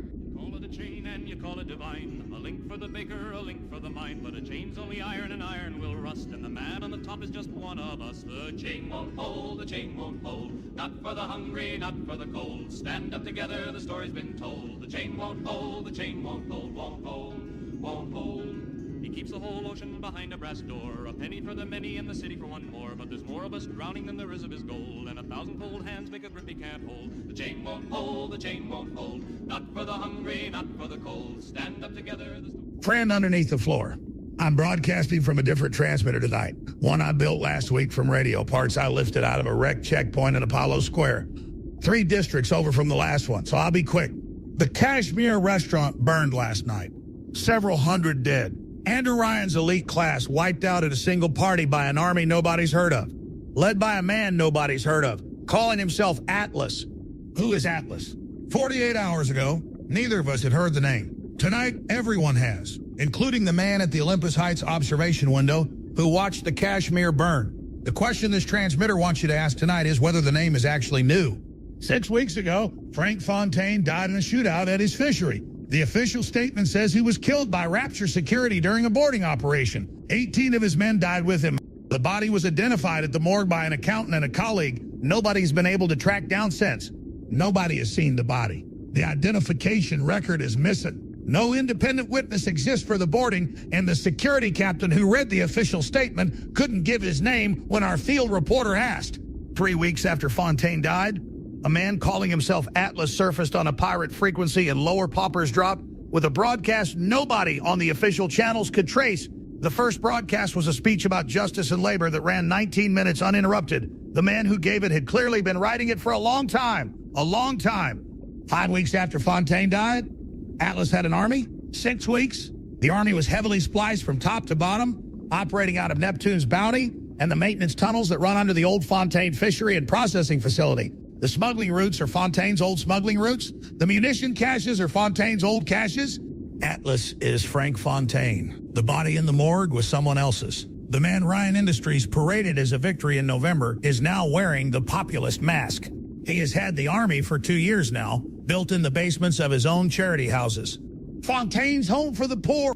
11 facilities scattered across the lower district since 1954, all of them registered to a holding company nobody in the security wing ever audited. Soup kitchens on the ground floor, laboratories in the basement. Combat plasmids tested on the people who came in for the soup, people who couldn't afford the gatherer's garden. Ryan's free market said they weren't worth marketing to, weren't worth tracking, and weren't worth checking on after the second week of treatment. And the children at the orphanages are going missing. Have been going missing since the spring. The intake ledgers show 41 disappearances in the Paupers Drop facility alone over the past 6 months. 41. Atlas didn't appear overnight. He was built in the basements of the buildings where Fontaine fed the people he was using as test subjects. The Kashmir Restaurant burned last night because Frank Fontaine spent 2 years building the people who lit the fires. This is your friend underneath the floor. You won't hear from me on this frequency again. They'll find this frequency in the next 2 hours. Conservatively, because the heat signature on this transmitter is louder than the next district over, and the security command is now on a war footing. The next frequency will be in the same range. Listen for me. The chain won't hold, the chain won't hold. Not for the hungry, not for the cold. Stand up together, the story's been told. The chain won't hold, the chain won't hold, won't hold. As then I go, I'm till a lulling cry, to a strength of a look in your eyes inside, to a lighter for young, and there's still become time when the screen hunter pins and the tugger to prime. The chain won't hold, the chain won't hold. Not for the hungry, not for the cold. Stand up together, the story's been told. The chain won't hold, the chain won't hold, won't hold. At last is just a working man, same as you. My friends, this is Atlas. I'm speaking on every frequency in the city tonight because the men who built the locks on those frequencies have run out of locksmiths. You heard what happened at the Kashmir Restaurant. I won't pretend it wasn't us. The Kashmir Restaurant was the room where Andrew Ryan's 200 richest friends gathered to toast the year of our greatest atom shortage. 200 men and women in masquerade attire, drinking champagne underneath the same ocean where you and I have been told there isn't enough to go around. Picture the night for a moment. In Paupers Drop, a welder named Brenner who hasn't paid his rent in 7 weeks. In the corridors above Hephaestus, a woman named Newton whose children went to bed hungry. At Neptune's Bounty, a rivet man who lost his hand to a Fontaine Futuristics splice last quarter and has had no work since. Now picture the men in the Kashmir Restaurant on the same night eating lobster from Arcadia and telling each other the chain holds. It doesn't hold. Andrew Ryan promised you a chain that lifted everyone. The chain he gave you is one he uses to pull the city up by its own throat. Look around. You can see the difference. The men I had with me last night came up from the floors and corridors and shifts of this city. They came from your floors. They came because no one else was going to. I want to name them for you. The dockmen from the lower fishery, the corridor sweepers from the maintenance tunnels, welders and riggers from every district that doesn't show up in the official broadcast. These are the men Andrew Ryan calls a horde. Tomorrow we go down. To Neptune's Bounty first, then to Paupers Drop, then to every district where the people of this city have been told to wait their turn. We will open the atom stockpiles Andrew Ryan has been holding for the elite class. The food trucks will be allowed through. The residential dormitories will be unlocked. And the children. The children Andrew Ryan's civic relocation program took from your apartments last quarter. I've heard them in the corridors above Point Prometheus. I know where they are kept. I know what they are being used for. I'm going to bring them home. I don't want a war with Andrew Ryan. He wants a war with me. He spent his whole life calling for a fight he wasn't willing to walk into. I'm walking into it. You will hear from Andrew Ryan in the coming days. He will call us terrorists. He will call us parasites. The chain endures, he'll tell you.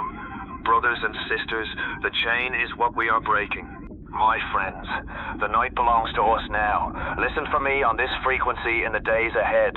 Hear the difference between what they tell you and what is actually happening on the corridor floors. I'll be back at the same hour tomorrow. Man's anger is the only thing that's true. The chain won't hold, the chain won't hold. Not for the hungry, not for the cold. Stand up together, the story's been told. The chain won't hold, the chain won't hold, won't hold, won't hold, won't hold. The chain won't hold, the chain won't hold. Now a word from Ryan Industries. In uncertain times, You are your own first line of defense. Incinerate from Ryan Industries gives you the power to protect your home and your family. One injection, permanent results. Keep a fire in your hand and fear out of your home. Available at Gatherer's Garden locations in all operational districts. Incinerate, because nobody is coming to save you.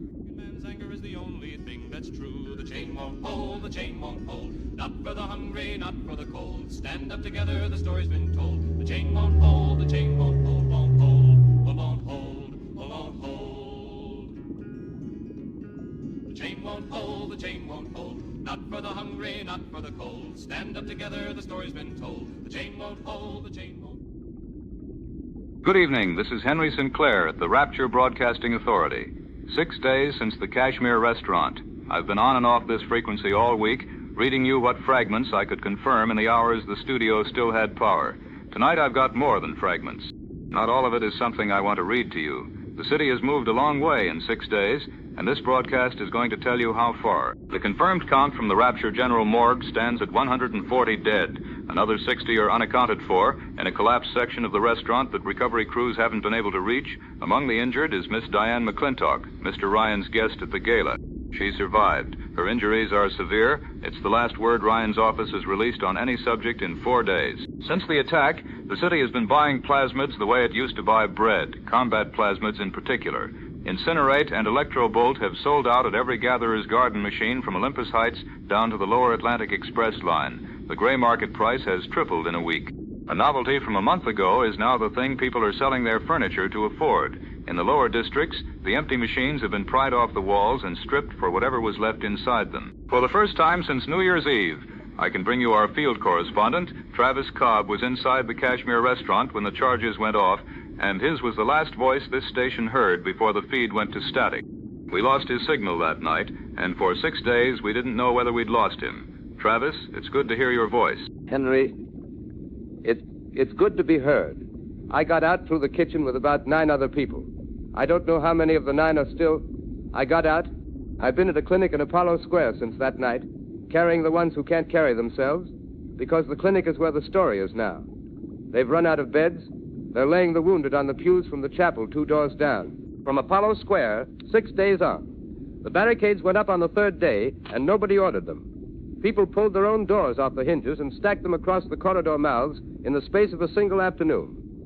Every man I can see from this window is carrying something. A pipe, a plasmid he bought yesterday and hasn't learned to aim. The name Atlas is on the walls now, painted on the bulkheads, scratched into the checkpoint glass. There are men moving in groups through the lower corridors who answer to it, and some of them are already changed.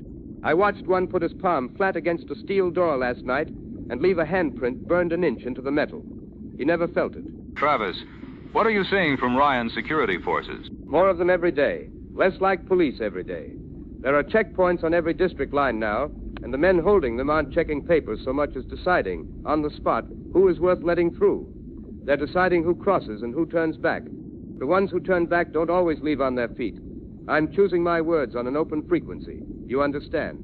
What I can confirm from the studio, as of this morning, 3 districts have stopped recognizing Central Council authority. Neptune's Bounty, the Lower Atlantic Express Corridor, half of Apollo Square. The council hasn't met in 5 days, and the bathysphere schedule that carried 40,000 people a day at New Year's is down to 2 running lines. Nobody has said who decided which 2. I'm going to stay at the clinic, Henry. It's where I can do the most good and file the most truth in whatever order the 2 of them arrive. From Apollo Square, this is Travis Cobb, still here. Travis Cobb, alive in Apollo Square. We'll keep this frequency open as long as the studio holds it. The count from the Kashmir isn't final. The districts are still deciding what they are, and the man who calls himself Atlas hasn't told anyone yet what he actually wants. I don't have a story that ends tonight. From the Rapture Broadcasting Authority, this is Henry Sinclair. Stay behind your doors. Good night.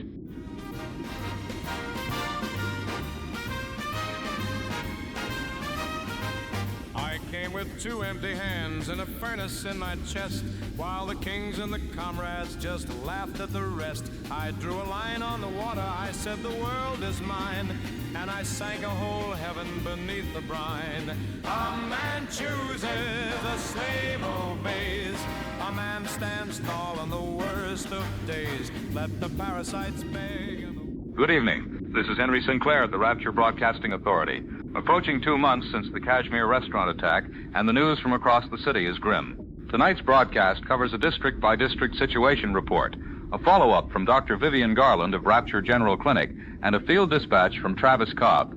Fort Frolic has been sealed by Mr. Sander Cohen, who has declared himself sole administrator of the district as of yesterday morning.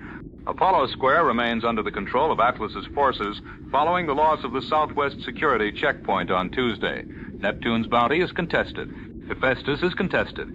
Olympus Heights has been placed under emergency curfew by Ryan Security, with all non-essential transit suspended until further notice. The atom shortage has reached critical levels. Civilian plasmid stocks at Gatherer's Garden vending machines are depleted across the city, except in the upper residential blocks of Olympus Heights. Combat plasmid prices have increased fourfold on the gray market. Ryan Industries hasn't issued a public statement on resupplied timelines, nothing yet. The Rapture Central Council has issued a notice on the Civic Relocation Program for children. The notice states that children between the ages of 3 and 9 are being temporarily relocated from low-security residential districts to a secure facility at Point Prometheus for the duration of the emergency. The notice doesn't provide a return timeline, identify the receiving facility's staff, or list the relocated children by name. Brief. Joining us by line is Dr. Vivian Garland, who appeared on this program last October. Dr. Garland, thank you for joining us again. Mr. Sinclair, conditions have changed since October. The patients I described to you then arrived one at a time. The patients arriving tonight come by district, in groups of 50 every 6 hours, on stretchers improvised from kitchen tables. Pauper's Drop is gone. The cognitive function of the entire population of Pauper's Drop, as far as my staff has been able to assess in the last week, is below the level required for self-direction. The same is now true of the Lower Atlantic Express Corridor. The same is becoming true of Apollo Square. Dr. Garland, for our listeners at home, can you describe what you mean by below the level of self-direction? Practically, what does that look like at the clinic door? They walk in and don't know who brought them. They sit where they're directed and stop responding when the directing stops. The wait can last hours. The last patient I admitted from Pauper's Drop has been sitting in the same chair in the same hallway since Tuesday morning and has eaten only when food is placed in his mouth by hand. Dr. Garland, thank you. We'll have to leave it there for tonight. With our gratitude for your continued willingness to come on this program and tell our listeners what you are seeing, we turn now to field correspondent Travis Cobb, who has been reporting a very interesting story from the lower Hephaestus access tunnel since this afternoon. Travis? Henry, I'm not sure how to describe what I'm looking at. There's a vent in the wall of a maintenance corridor about 6 feet off the floor with a grate that's been pried open from the outside. The vent is open. A girl is crawling out of it.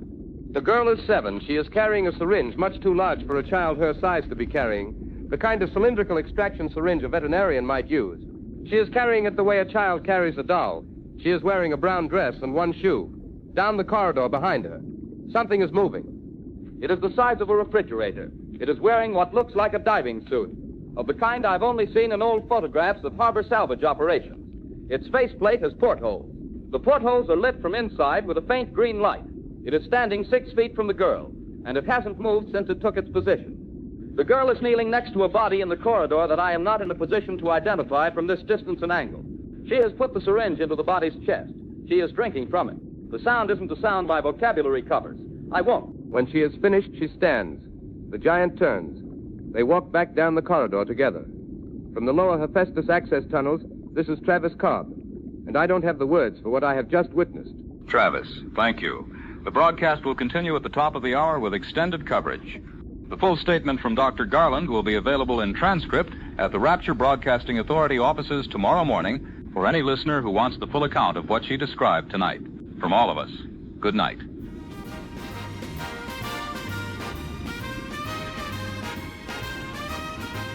I came with 2 empty hands and a furnace in my chest, while the kings and the comrades just laughed at the rest. I drew a line on the water, I said the world is mine, and I sank a whole heaven beneath the brine. A man chooses, a slave obeys, a man stands tall in the worst of days. Let the parasites beg and My friends, Atlas again. The Rapture Broadcasting Authority spent the last hour describing the war in terms the men running that broadcast have never set foot in. I want to give you another version. The doctor on tonight's program told you the truth about what Adam does to the men and women in this city. We heard her, we were listening. The men she's describing, the welders and the riggers and the people in the paupers drop tenements, many of them are with me now. They marched into Apollo Square at noon yesterday under their own banners. They are organized. They have a list of demands the council will see in the morning. Andrew Ryan calls them splicers. He calls them a horde. He has Dr. Garland sitting in your living room explaining cellular degradation, as if the cells degraded themselves. The cells were degraded by his licensed product. He sold it. We are not pretending otherwise. On the question of the children. Andrew Ryan's civic relocation program is a kidnapping program. I've been saying this on the pirate band for 2 months. The Rapture Central Council has been calling me a liar. Yesterday morning, we entered the secure facility at Point Prometheus. We have 8 of those children with us tonight. They are safe. They are with their mothers as of this hour. The council is no longer calling me a liar. The council is no longer saying anything at all. There are 41 more children at the Little Wonders Educational Facility in Lower Paupers Drop. I know the floor. I know the room. I know what is being done to them in that room. I know who is doing it. We will be at that door before the week is out, and we will know their faces by the time we leave. The atom supply Andrew Ryan has been keeping off the civilian market for the past 3 months is being distributed tonight in Apollo Square and in Paupers Drop. The distribution is rationed by need. The Gatherer's Garden has lost its monopoly in the lower districts. The Olympus Heights residential machines remain fully stocked for as long as the Olympus Heights residents care to defend them. Andrew Ryan will tell you in the next broadcast that we are looters. He'll use the word with confidence. He's been looting the people of this city from the Olympus Heights vending machines for the last 7 years. Looters know their own. The receipts are in the Ryan Industries quarterly statement. The receipts are in the Paupers Drop morgue ledger. The receipts are in the empty apartments your civic relocation program left behind on Apollo Square. And my friends, the corridors are quieter than they were a week ago. The patrols have thinned. The checkpoints at Apollo Square came down at noon. The Rapture Broadcasting Authority hasn't mentioned any of this. You won't hear it from the anchor desk tonight or next Tuesday. You're hearing it from me. Listen for me. I'll be back. One's kneel. A man chooses and the choice is steel. A man chooses. They want what I have gathered. They want it for free. The looter, the smuggler, the man on his knee. But the chain made me master and the market made me right. And I'll burn the whole city before I lose the light. A man chooses, a slave obeys. A man stands tall in the worst of days. Let the parasites beg and the weak ones kneel. Good evening, Rapture. You're listening to Rapture Innovation Weekly, brought to you each Sunday by Ryan Industries. I'm your host, Gilbert Hartman. Tonight's special wartime edition takes up the subject of the Gatherer and Protector programs, the twin initiatives now operating in support of the city's continued atom supply. The Gatherer program is the elegant solution to a difficult biological problem. Native deep-sea slugs, the source of all atom, produce a limited yield in their natural state. The yield can be magnified by orders of magnitude when a slug is implanted in a young human host, specifically a host whose biology is still in the developmental phase. The brave young civic participants in the Gatherer program, known to their friends and to the city as Little Sisters, carry these symbiotic organisms in a specially adapted chamber. They walk the streets of the city in their daily rounds. They gather the genetic material left behind by the recently deceased. The symbiotic organism reprocesses that material into pure atom, which is returned to the city's supply chain for civilian use. The program is voluntary and carefully supervised. Participants are screened, prepared, and trained at the Little Wonders Educational Facility. The curriculum focuses on civic duty, cooperative work, and the joys of a productive afternoon outdoors. The Protector program was developed in response to the operational realities of the present moment. Big Daddies, as the public has come to call them, are Rapture's most dedicated public servants. They are bonded through a series of established surgical and pharmacological procedures to a specific little sister whose safety becomes the entirety of their operational concern. The diving suit, selected for its proven structural integrity in the deep-sea environment, houses the modified physiology of the participant for the duration of his service. The bonding procedure is permanent. Permanently bonded subjects exhibit maximum operational commitment to their assigned little sister, a behavioral outcome the program's designers consider its most significant achievement. The helmet of each Big Daddy is fitted with a bioluminescent indicator. Green indicates a passive operational state. Yellow indicates heightened environmental awareness. Red signals an active defensive response to a threat against the gatherer. The signal is fully observable from 60 feet for the convenience of nearby citizens. Citizens encountering a red helmet are advised to clear the corridor at once. Recruitment for the Protector program is now open. The program is seeking physically fit male volunteers between the ages of 25 and 45, of sound constitution, prepared to serve the city in the most consequential capacity now available to a citizen. Interested parties may apply through any operational branch of Rapture Security or directly at the Persephone Intake Office.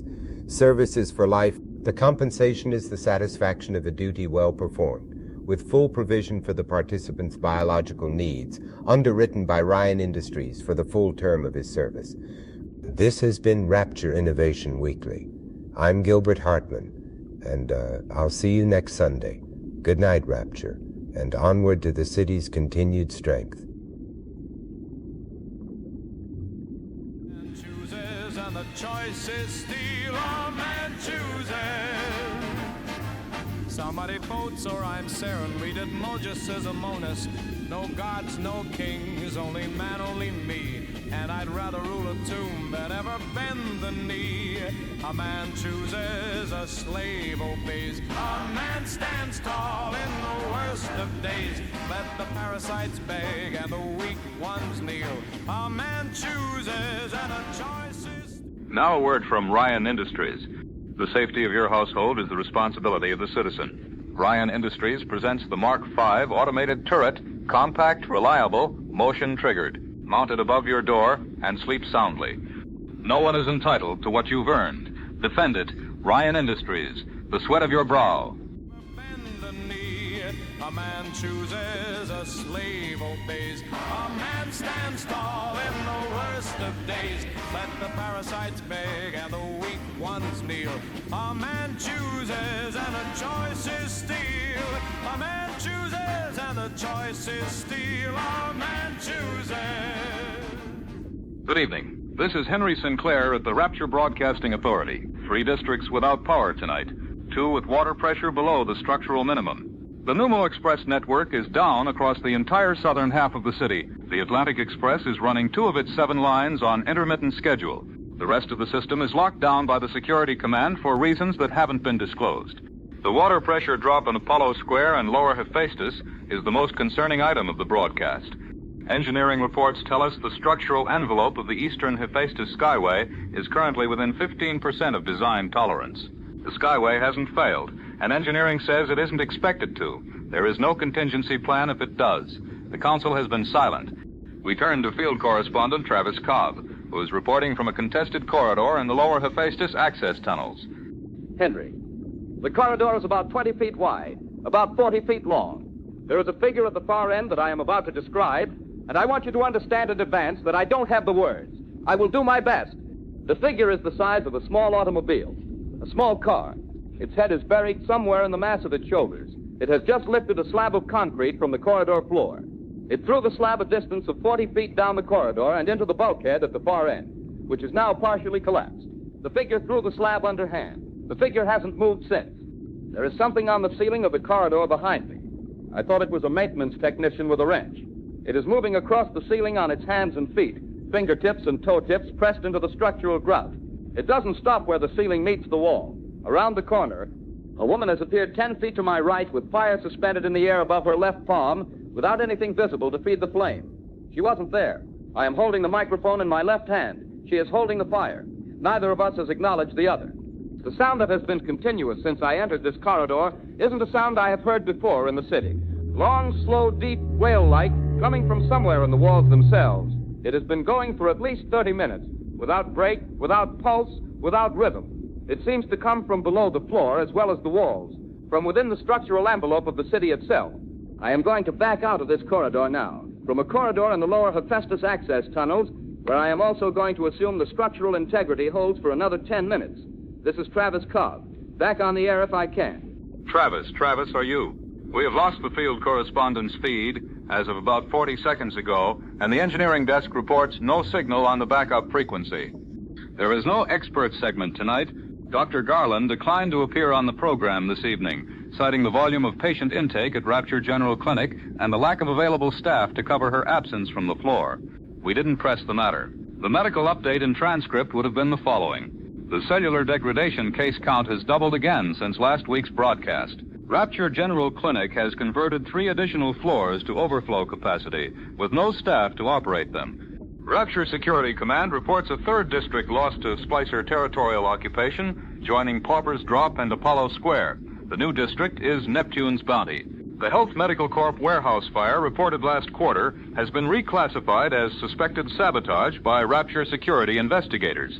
The investigation, on the record, is ongoing. Off the record, our newsroom has been told that the suspect list contains a single name. The name hasn't been released. It belongs to a person who is now several days dead by official account. That is the report for tonight. We will continue to broadcast on this frequency for as long as the studio holds power and on a backup frequency if the main goes. The Atlantic Express schedule update will follow at the top of the hour. From the Rapture Broadcasting Authority, this is Henry Sinclair. Good night, Rapture. Whatever is still listening out there in the corridors, in the dark, in whatever apartments still hold their power.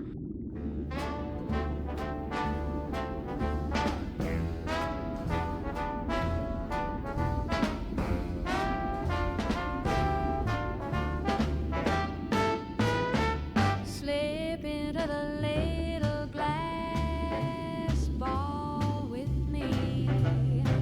We'll drift down the avenue under the sea. The lights of the gardens go floating on by, and the only horizon's the dark and the dry. Hush now, it's a Bathurst lullaby, just the hum and the water and you. My friends, Atlas again.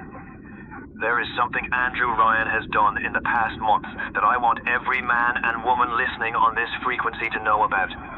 Dr. Suchong, who works for Ryan Industries, has been modifying the atom supply with a pheromone that allows Andrew Ryan to give direct mental commands to anyone who has spliced from the commercial line. The pheromone is not a rumor. We have a sample. We have a letter from a chemist named Hilliard on the Fontaine Futuristics letterhead, confirming the dose and the delivery method. The letter will be on the pirate frequency at 2300 tonight. If you've spliced in the last 6 months and you're hearing this on the official broadcast, you are a man Andrew Ryan can speak to without your permission. He hasn't done it yet, he will. The pheromone is a leash. The leash is on you, whether you can feel it or not. I'll tell you what the leash looks like. You walk down a corridor and hear a voice in your head. The voice tells you to stop. You stop. The voice tells you to break the hand of the man on the floor. Your arm does it before you think it through. You don't understand why. There is one plasmid Andrew Ryan can't trace. We made it ourselves in a fishery basement at Neptune's Bounty. It carries no pheromone. It answers to no voice. We call it Liberty. The first batch will be available to anyone who walks the perimeter of Apollo Square at dawn tomorrow. We will distribute it without charge. We will distribute it without registration. We will not keep a ledger of who took it. I have nothing to say tonight to the men in the diving suits. They can't hear me on this frequency. They can't hear anyone at all anymore. The men who made them are the enemy. Andrew Ryan and Dr. Suchong, by name. I want to say something to the field reporter on the official broadcast. Travis Cobb, you've been telling the truth at considerable personal cost. We see you. We have a frequency open for you when you decide you want it. A studio, a producer, a door that opens from the inside. The door is unlocked. My friends, Andrew Ryan has run out of options. He armed the children. He chained the prisoners. The population he was meant to serve has been poisoned by his licensed product. The data they sent into the corridors last week were men from Persephone, men with names, men whose mothers are listening to this broadcast right now. The next move is yours. Listen for me. I'll be back at this hour every other day until the corridors are clear or the broadcast goes silent. We are in the corridors above Apollo Square tonight. We will hold the Hephaestus Transit Hub by Friday. Every bathysphere we take is one Andrew Ryan can't use to move his men. Take care of each other. Close your tired eyes on the world up high. It's a bathysphere lullaby, lullaby. There's a club at the Frolic where the fancy folk go.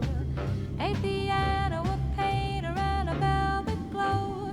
Don't ask what he's building in the room out back. Just order another and forget the crack. Hush, now it's a bathysphere lullaby. Just the hum and the water and you and I. Close your tired eyes on the world up high. It's a bathysphere lullaby.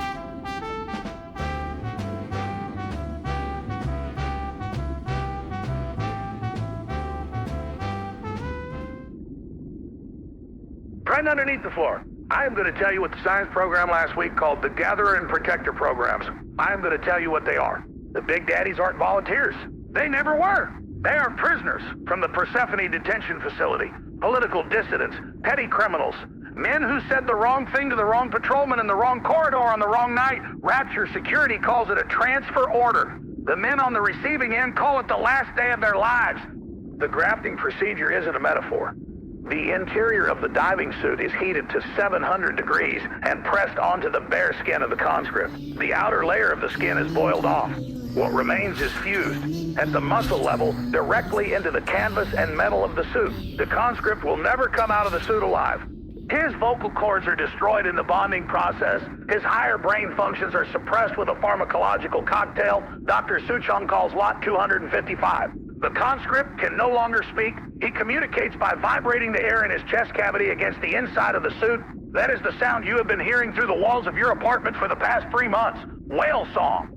The light in his helmet is bioluminescent. Green when he is passive. Yellow when something near him registers as a threat. Red when the threat is on his little sister. And at that point, the science program tells you he has a defensive response. He has more than a response. He has a kill order. He can't disobey. The little sisters. The little sisters are children. Prepubescent girls. Taken from the relocation program your broadcast ran a notice on last quarter. From the orphanages Frank Fontaine built and Ryan inherited. From the families who couldn't afford to lock their daughters in. They are implanted with a sea slug. The slug grows into the lining of their stomach. At the Little Wonders Educational Facility, the girls are conditioned. They are taught to see Rapture as a garden. They are taught to see the dead bodies in the corridors as sleeping angels. They are taught to drain the blood and consider it candy. The slug processes the genetic material back into pure atom, and the girls regurgitate the result for collection. Here is the part that should keep you up tonight. That atom is worth more than gold in this city now, and both sides know it. Ryan's Big Daddies guard the girls. Atlas's men hunt the girls to take what's inside them. That free atom Atlas has been handing out in Apollo Square came out of a child, the same as Ryan's did. 2 armies fighting over the same little girls. Ask yourself which one of them is on your side. I want you to know something else. I have spliced twice now. The first time was a pep tonic from a gatherer's garden at Apollo Square 3 months ago because I needed to be awake for 30 hours running and there was no other way. The second time was a sport boost 6 weeks ago because I had to run from a checkpoint patrol and I didn't have the legs. I can hear it in my voice. I had to say a word twice in this broadcast already, and I won't tell you which. The next splice is going to take more than I can afford to lose. I know what comes after. I have been on the broadcast that warned you about it for 2 years. Underneath the floor. Same range as last time. Listen for me while I'm still here. Underneath the floor. Same range as last time. Listen for me while I'm still here. Hush, now it's about the spill lullaby. Just the hum and the water and you and I. Close your tired eyes on the world up high. It's about the spill lullaby.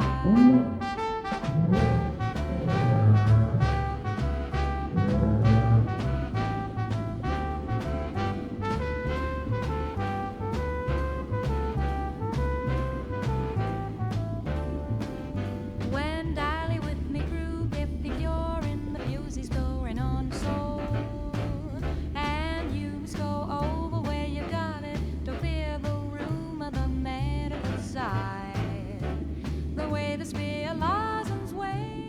Now a word from the Circus of Values and El Amo Bandito.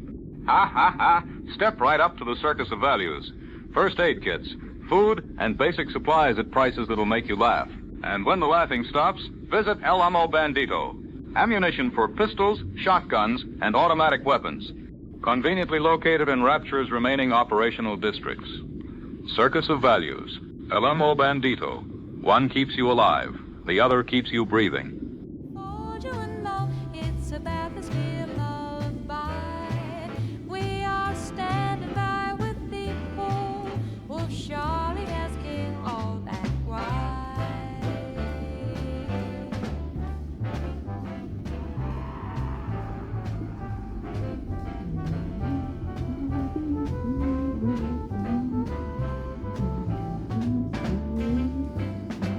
But on no human problem. I'm lonely kissing and say, and then a woman in the floors into the rations looking for a cold heart.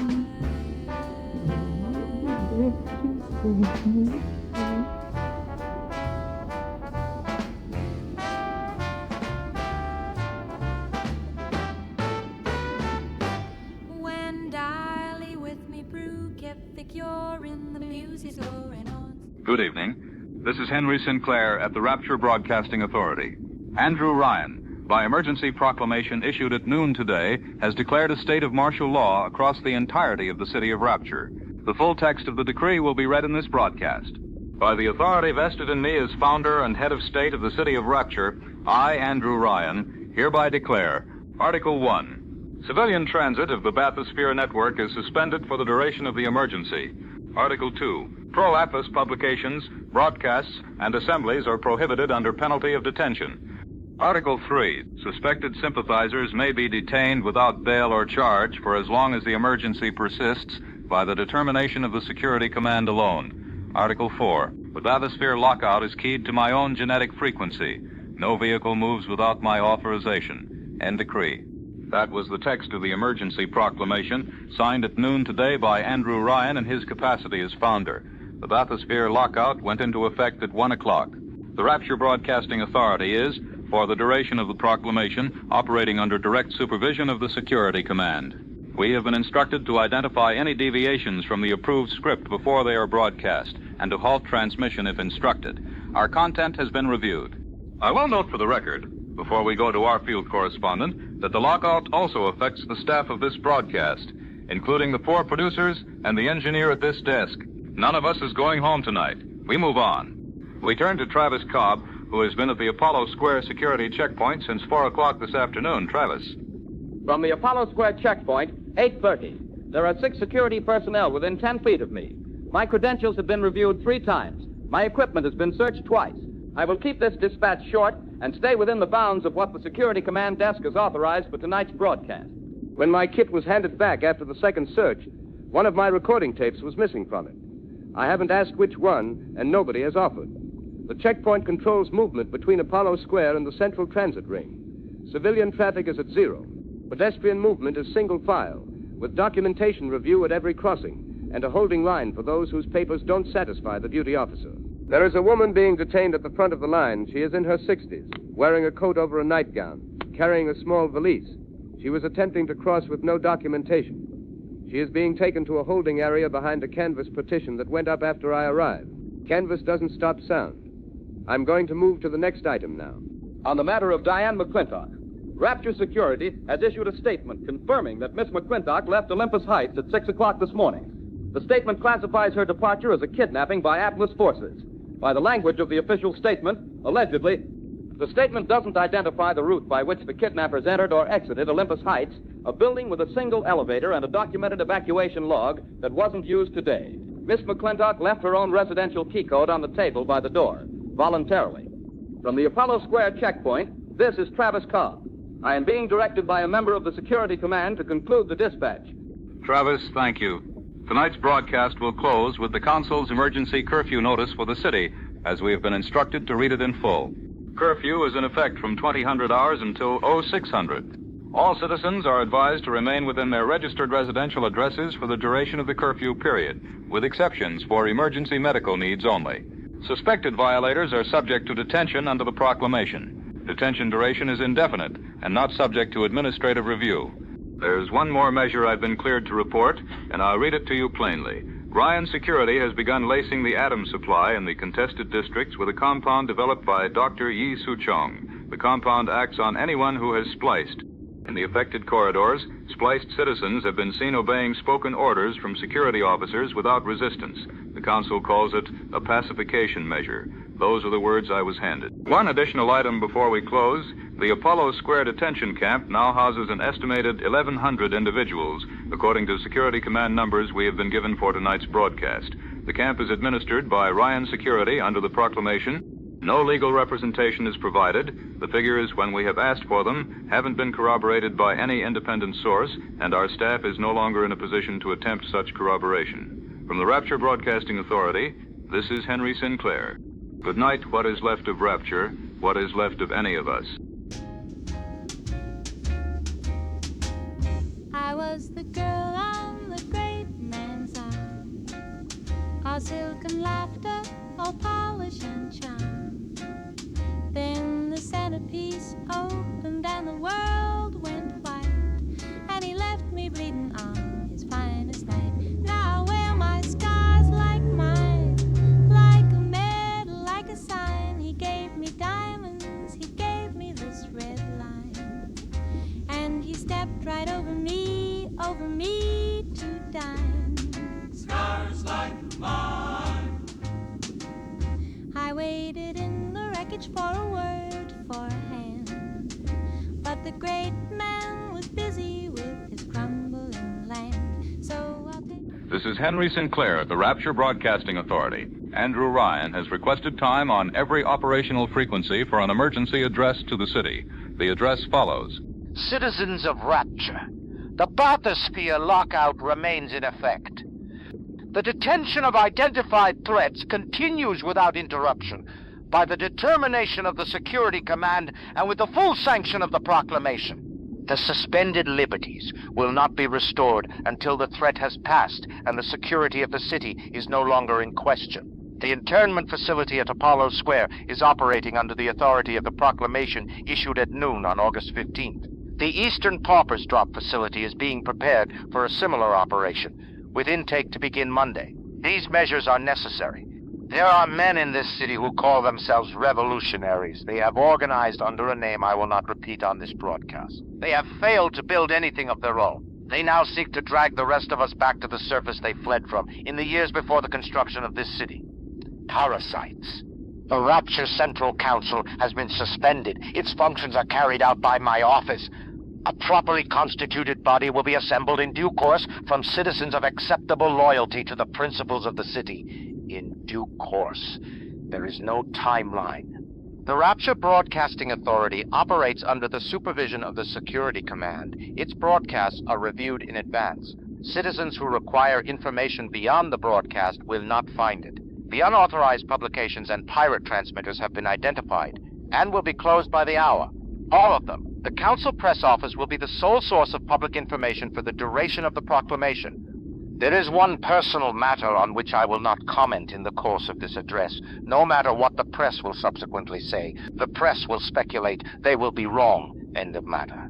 Structurally, the city is sound. Its supply lines are intact. Food and water systems function. The population continues to receive Adam from authorized distribution channels. By every operational measure that the Security Command has been able to verify, we are winning. The casualty figures circulating outside the official channel are inflated. The territorial losses being reported are exaggerated by a factor known only to the men reporting them. The great chain endures. The city endures. The men who would test the city will find the city stronger than they are, and stronger than the threats they have brought to it. Indefinitely, this is Andrew Ryan. The great chain pulls us all. End transmission. That was Andrew Ryan, on every operational frequency. The address concluded 22 seconds earlier than the time slot allowed. There will be no follow-up question period. There will be no additional statement from Ryan Industries this evening, by order of the Security Command and the standing directive issued at noon. By order. From the Rapture Broadcasting Authority, this is Henry Sinclair. Good night. He's afraid of. And more now I wear my scars like mine, like a medal, like a sign. He gave me diamonds, he gave me this red line, and he stepped right over me to dine.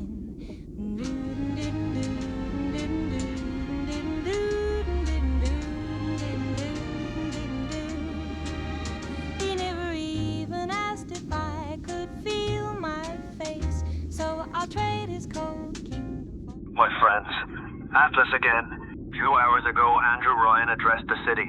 The bathysphere lockdown holds. The detention camps are operating at full capacity. Your liberties are suspended for the duration. He used the word remains 4 times in a 4-minute address. The word remains is the word you use when you can't bring yourself to say wins. Andrew Ryan isn't winning. He is holding what he has left.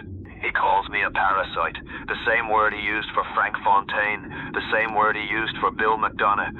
The day Bill McDonough resigned from the council in disgust. The word covers a lot of ground in his mouth. I'll tell you what a parasite actually looks like. A parasite builds a city on the backs of welders and then locks the welders out of the elevators. He licenses a plasmid that destroys its users and claims the destruction as evidence of consumer demand. He issues an emergency proclamation suspending the liberties of every citizen in the city he still calls free. I'll tell you who the parasites in this city are, by name. They own the floors of Olympus Heights. They've spent the last decade selling you splices they knew would kill you. They decided in 1952 that the welders were no longer required. Andrew Ryan is one of them. He isn't the only one, not even close. Diane McClintock is alive and well in our headquarters at Apollo Square. The Rapture Broadcasting Authority has been telling you she was kidnapped. She walked out of Olympus Heights at 6 o'clock on the morning of the 4th, with her own key code on the table by the door. She will speak on this frequency next week, in her own voice, on her own time. Bill McDonough, the founder Andrew Ryan called Sentimental, has been running a relief station in Lower Pauper's Drop for the past 4 months. He is feeding people Andrew Ryan stopped feeding. The wounds he is dressing were caused by Andrew Ryan's licensed product. He is the founder Rapture deserves. Tonight we hold 7 of the 12 operating districts. The Atom Supply is ours. Medical staff are with us. Bathysphere maintenance opened their doors at noon. Communications towers came over at 6. The Hephaestus geothermal foreman sent word at 11 that they would route power on our schedule from this morning forward. Andrew Ryan has Olympus Heights, Rapture Central Control, and 4 floors of the Hephaestus geothermal substation directly beneath his feet. That is what is left of his city. The bathysphere lockout he announced at noon was an announcement that he can no longer trust his own security command to leave a bathysphere where he parked it. 12 districts, 3 left. I won't predict the date the city is yours again. The date will arrive. My friends, take care of each other up there. We are taking care of the rest down here. The next time Andrew Ryan addresses the city, he will sound different. You will hear the difference. Listen for me. I'll be back. He's afraid of. And more now I wear my scars like mine, like a medal, like a sign. He gave me diamonds, he gave me this red line, and he stepped right over me to dine. Now a word from Dr. Steinman at the Medical Pavilion. Perfection is destiny. Dr. J.S. Steinman at the Medical Pavilion has transcended the boundaries of what the human body was meant to be. Through atom-enhanced surgical artistry, Dr. Steinman sculpts the form divine. Quote, "Symmetry is a limitation I no longer recognize." End quote. Walk-ins are welcome. Previous bone structure is no obstacle. Let the doctor see what you could become.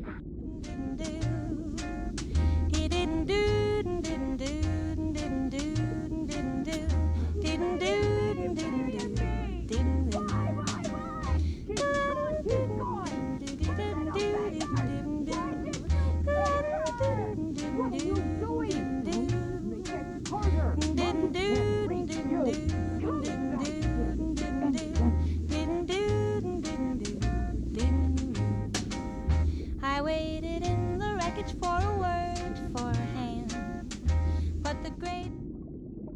Good evening. This is Henry Sinclair at the Rapture Broadcasting Authority. Tonight is the 22nd of March, 1960, the 15th night of the broadcast under the emergency proclamation. I checked the date twice before I came on the air tonight. I've started doing that. I'm broadcasting alone tonight, as I've been for most of a week. The producers are gone. The engineering desk has been empty since Sunday. The studio is taking water somewhere in the lower wall, and I haven't found where. There's a note on the desk from the last engineer on duty.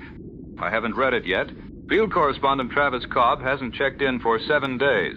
We've tried every frequency he used, including the private one he kept for emergencies. The last thing we received from him was the first half of a sentence. I'm not going to speculate on the rest of it. The reason I'm still on the air tonight is a story I can't verify and can't ignore. For the past 3 days, reports have reached this studio of a single figure moving through the city, alone. He belongs to none of the three sides in this war. The security command doesn't recognize him. Atlas hasn't claimed him. The Splicers don't touch him. The descriptions that reach me don't agree with each other. They agree on very little, beyond his height and the quiet with which he moves. Witnesses standing in the same corridor have given his jacket 3 different colors.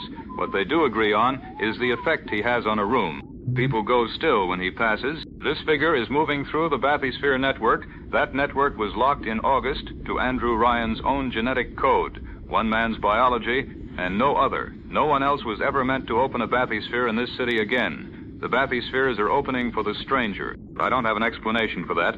I've turned it over for most of today, and the only explanations I can find are ones I'm not going to say into a live microphone under a security review, so I'll report what the system is doing and let it stand. The lock was built to recognize one man. It's recognizing 2. What the stranger is doing, I can't tell you with certainty. One security transmission has him killing splicers in the contested districts. A civilian report has him walking children out of the Little Wonders facility unharmed. A dockhand at Neptune's Bounty told a patrol he watched the stranger board a bathysphere on a line that's been dead since the lockdown, and that the car answered him like it had been waiting. The reports agree on one more thing, and it's the one that matters.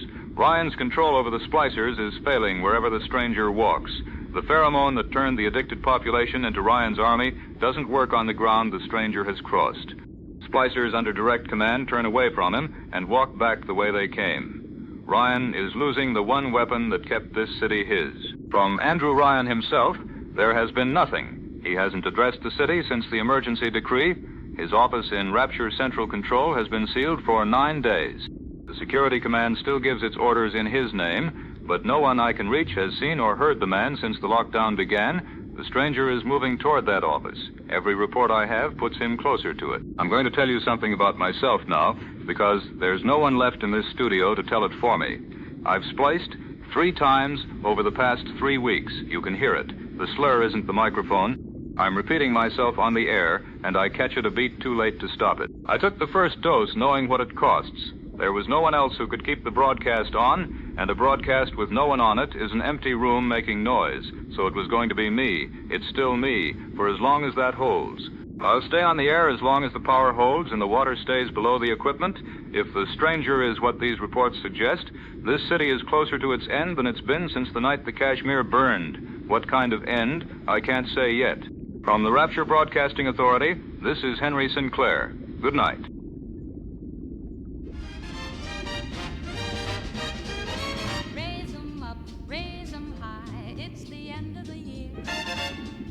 Tonight's gonna be our finest, the great man says so, dear. The chandeliers are blazing and the orchestra's hot. Drink to the city and forget what we've got. One more toast, one more round, one more song before the sound. To the finest year that's coming, friends. One more toast before it ends. There's a statue in the corner of a giant holding the sky. Funny how it's grinning, funny how it's high. The clock's at the midnight and the band hits the note. And some Rapture. If anyone's still turning a dial out there, turn it here. It's Brother Emmanuel. I told you a long while ago that the tower would come down. Look out your window. Listen to the water in the walls. It's coming down now. Tonight I read from the last book, the Revelation, the 18th chapter.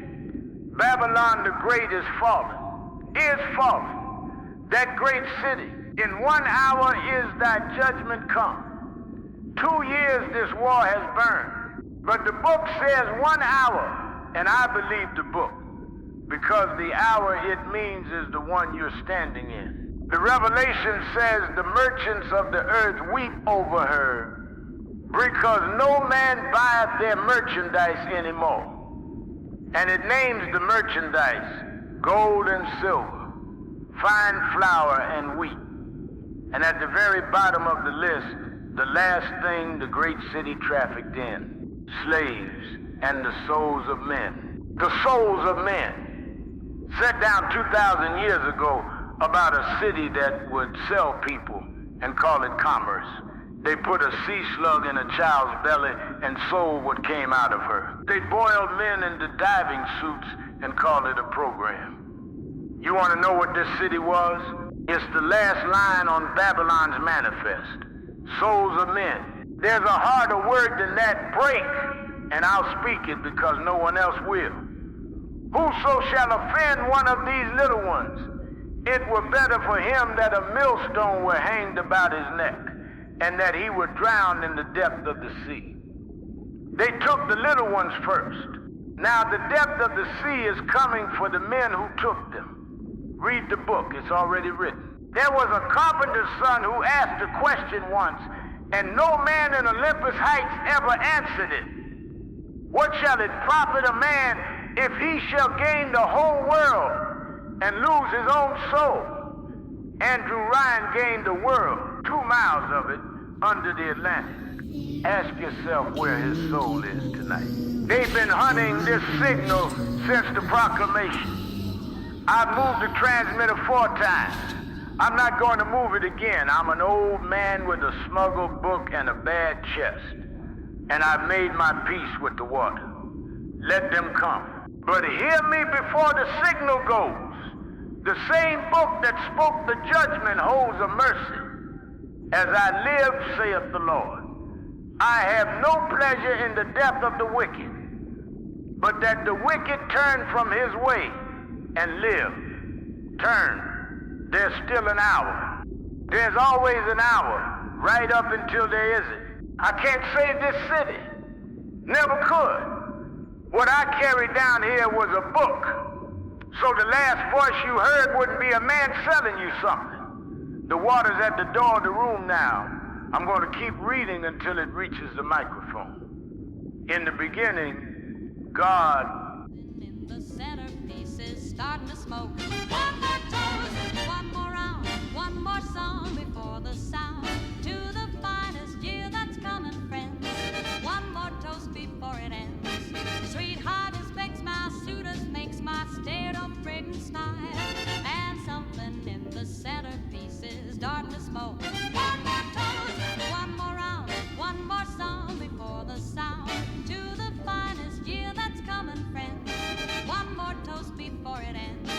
Sweetheart inspects my suitors, makes my stare up red and smile. And something in the centerpiece is starting to smoke. One more toast, one more song before the sound, before the sound. To the finest year that's coming, friends. One more toast. My friends, this is Atlas. On every frequency I can still put my voice on tonight. If you can hear me through the static in the water, then you're still alive. And being alive in Rapture is starting to mean something again. Sit close to the set.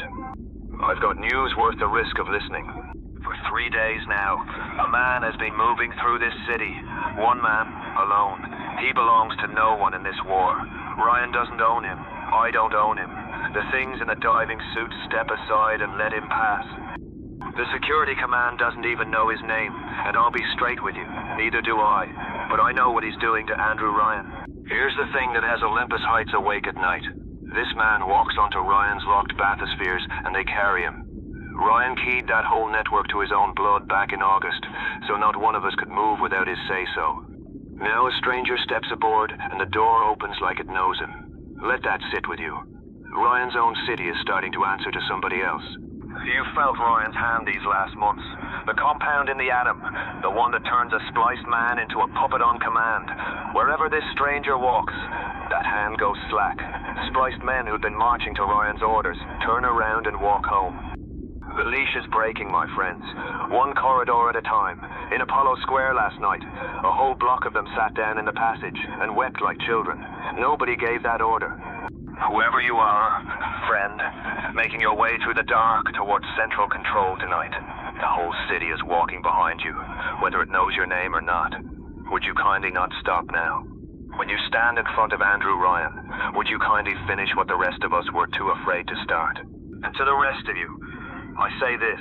The man who built your prison is about to lose it. Don't spend tonight dying for him. Don't raise a hand for a man who keyed the doors of your own home to his own blood. When you hear that Ryan has fallen, and you'll hear it soon, would you kindly step into the street and take your city back? Oh, I'm no general. I've said it before and I'll say it again. I'm a working man with a wife and a boy behind a bulkhead, same as most of you. I want to walk my boy up into the sunlight and never lay eyes on this city again. That's the whole of my ambition. Would you kindly help me get him there? Keep your radios closed and your doors locked one more night. The tide's turning, and it's turning our way for the first time since the Kashmir burned. Listen for the word from Central Control. When it comes, you'll know the waiting is over. This is Atlas. Stand by, Rapture. 1, 2, 3, won't you dance with me here in the flooded little ballroom where the chandeliers leer? My dress is in ribbons and my face is a mask, but I walk still. You ask me the inaskable ask. It's the drowning waltz, my love. The water coming down from above, round and round in the Sultan. You don't know this voice, and you have no reason to trust it. My name is Bridget Tenenbaum. I'm a doctor, and I'm breaking onto this frequency because there's something this whole city has to hear before the water finishes what the war started. Give me 2 minutes. Then you can turn the dial back to the men who lie to you more gently than I'm about to. Little girls you've seen in the corridors, the ones with the needles and the glowing eyes. I made them, not Ryan, whatever you've been told. The one who found Adam and learned to grow it inside a child's body was me. I told this city it was science, so that no one would ask me to stop. I did more than put the slug inside them. I taught them not to feel it. In my school, we trained the girls to see a corpse as a sleeping angel and the blood as something sweet, because a happy child doesn't run and doesn't scream. I wrote that lesson down in my own hand. I haven't slept a full night since. I'm telling the whole city because I've found how to undo it. The slug can be drawn out. The child underneath can be brought back. If there's a little one in your district, don't fear her, and don't let the men with guns take her. Bring her to the old fishery levels and ask for Tenenbaum. I'll make her a child again. It's the only good thing these hands have left in them. Now hear me and the man who calls himself Atlas. He speaks to you like a friend. He promises you a city set free. I've listened to him a long time, and I know what's underneath the warmth. He wants this city empty, my friends, empty of everyone but him. Every promise in that kind voice is paying for an empty throne. I helped Ryan fill this city with men like him. I know the sound of one when he smiles. There's a stranger moving through the city tonight. You've all heard of him by now. He may be the best hope any of us has left, and Atlas is already whispering in his ear, trying to make a weapon of him the way I made factories of those girls. Watch what's done with that man. Watch who profits the moment the shooting stops. I can't give those children back the years I took from them. I can't give this city back the soul it sold. I can only stand at the far end of what I built and try to catch what falls through. The little ones are what falls through. Help me catch them. That's all I have to say, Rapture. Trust the confession of a guilty woman over the promises of a smiling one. Bring me the children. This is Tenenbaum. I'm in the fishery levels, and I'm not leaving until the last of them is safe.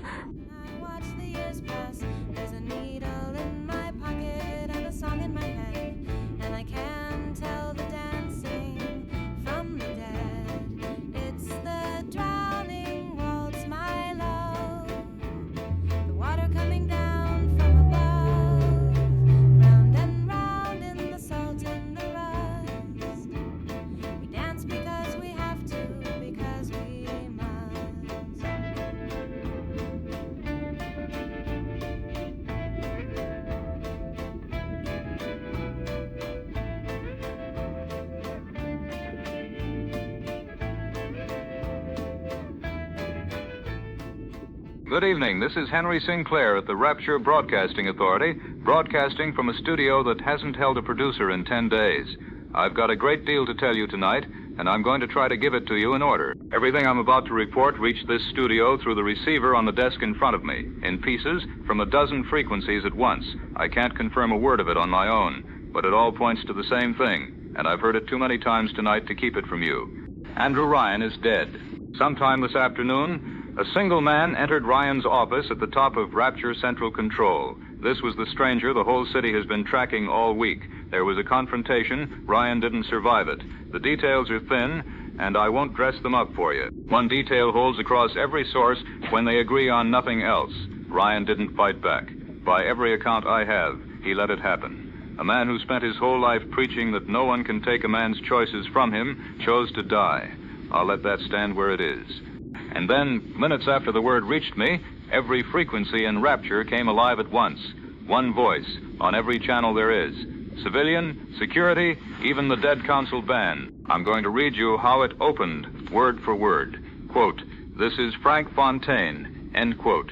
For anyone who needs reminding who that is, and God help me, I needed it myself. Frank Fontaine was a smuggler. He ran the contraband trade out of Neptune's Bounty for years, Bibles and surface papers and everything the city outlawed. He put up the money that first created Adam. He built Fontaine Futuristics and the entire Plasmid trade on top of it. 2 years ago, this station told you he was dead. He wasn't. The shootout at his fishery in 1958, the one I read to you as a police victory the very next night, was staged from start to finish. Fontaine walked away from his own death and put on a second face. He called that face Atlas. The working man, the family man, the honest voice that swore to set you free. For 14 months, the revolution this city bled for was a dead mobster in a costume. The rest of what he broadcast was a list, the districts he holds tonight, the security chiefs who answered to Ryan yesterday and answer to him today, an invitation to whoever's left to accept his rule on his terms, beginning now. He was still speaking when I came back on the air. One more name before the water rises any higher. Travis Cobb is dead. I'll say it here because no one else will. For 3 years, that man brought this station the truest reporting in Rapture out of rooms I never had the nerve to stand in myself. The confirmation reached me this morning. I couldn't bring myself to read it until now. So here's the whole of it. This city was driven into the sea by 2 men, Andrew Ryan, who built a paradise for himself and called it freedom for everyone else, and Frank Fontaine, who sold the poor a revolution he never meant and planned to keep the city for himself. I gave my voice to the first man for 8 years. I gave it to the second for 14 months and never knew his name. The voice never changed. 19 years I sat at this desk. It was meant to be a 6-month posting when I rode the Olympian down. I read what I was handed, and I read it beautifully. A man who reads other men's words beautifully for 19 years shouldn't be shocked to find he was never a journalist at all. I'm not shocked. I'm only sorry. The water is in the studio now. It's coming through the lower wall and under the door, and the pumps quit answering an hour ago. There's no one left in the building to start them again. It's reached the second step of the desk while I've been talking. I don't have a lesson for you tonight. I spent 19 years pretending the truth was a thing a man could report, and I never once reported it. That's the last true sentence I've got. From the Rapture Broadcasting Authority, for the last time, this is Henry Sinclair. Good night.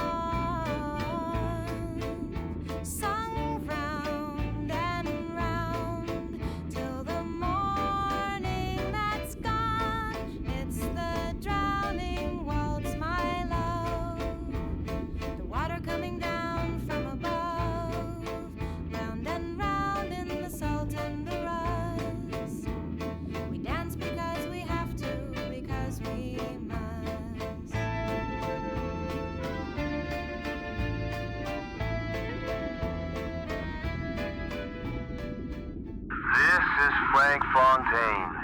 Some of you know the name. Most of you know the other one better. For 14 months you knew me as Atlas, the working man, the friend on the pirate band who was going to set you free. I want to thank you for that. You were a wonderful audience, Here's how it went. Since you've earned the truth at last. 2 years ago, Ryan's boys cornered my smuggling operation. So I gave them a body and a funeral and walked out the back. Then I built a new man out of nothing. Atlas. A voice with a wife and a boy and a heart of gold. You'll follow a voice like that anywhere.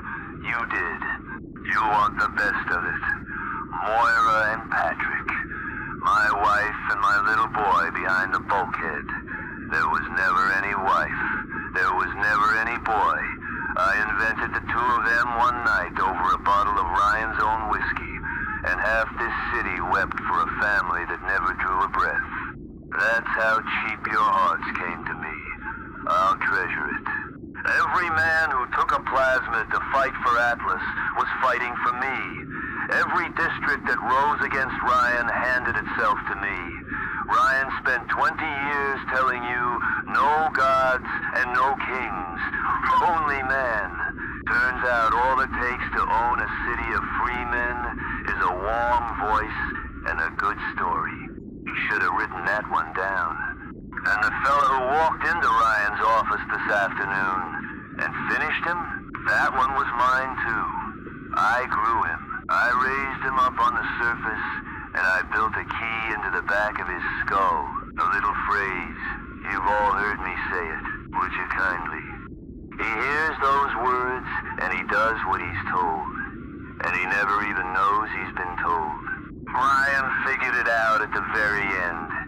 Saw that the man about to kill him was a puppet on a string, and the string ran all the way back to me.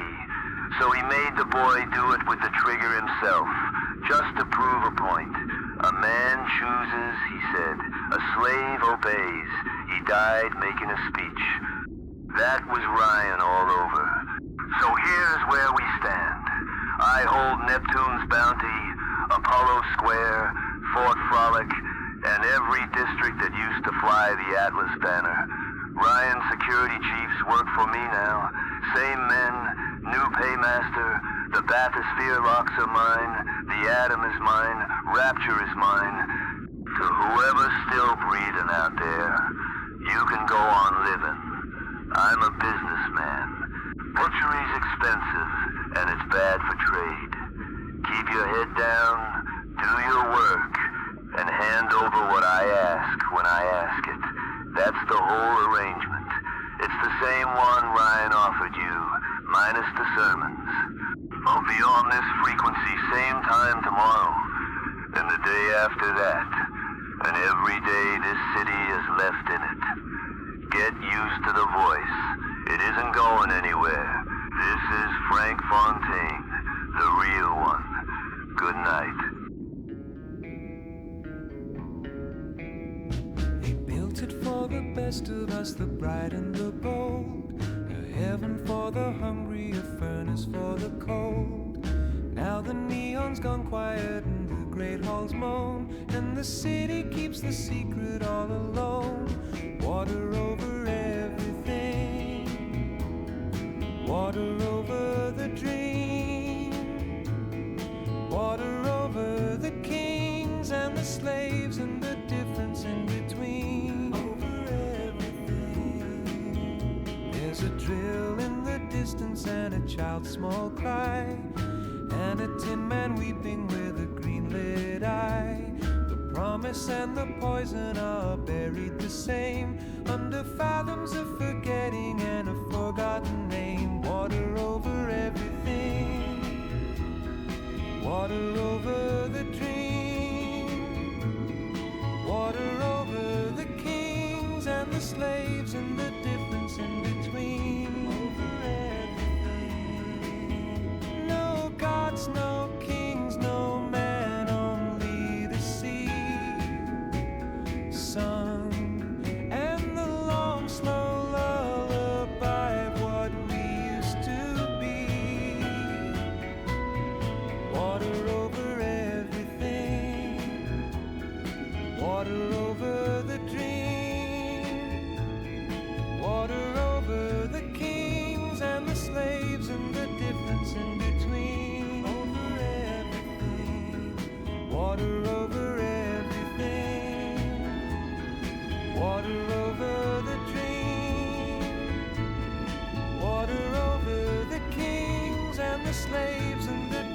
difference in between.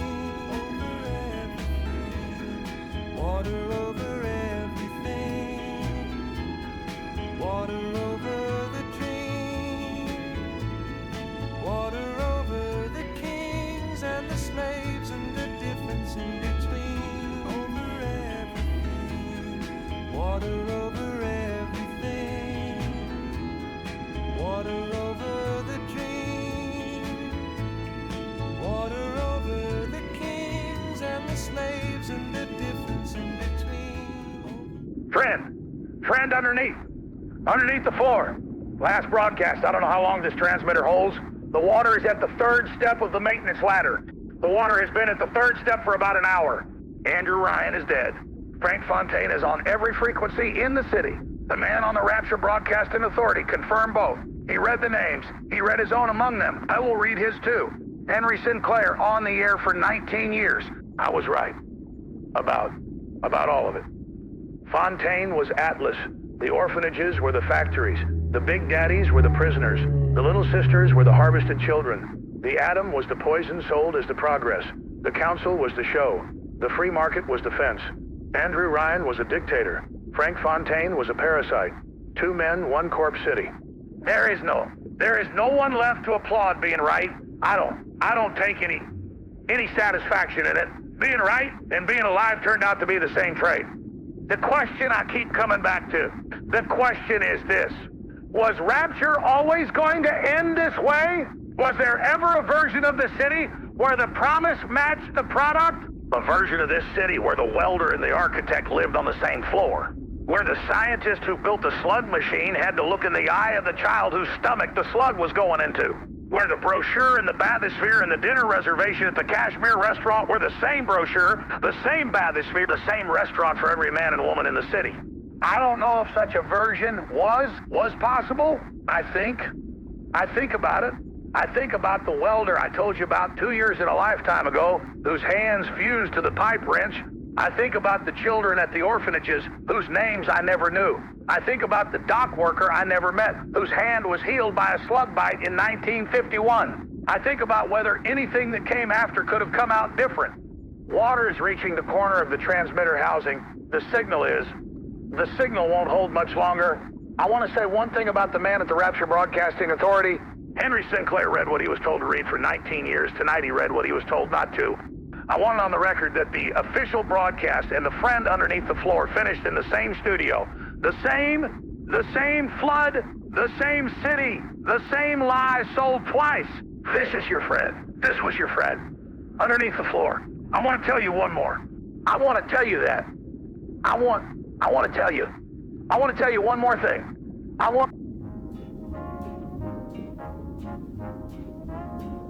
They said a man can't build a dream below the tide. Well, I'm standing in the lobby where the daylight died. Marble on the ceiling, neon on the floor. No tax man, no preacher knocking on my door. There's steel beneath the sea, boys, steel beneath the sea. A city for the builder, a city for the free.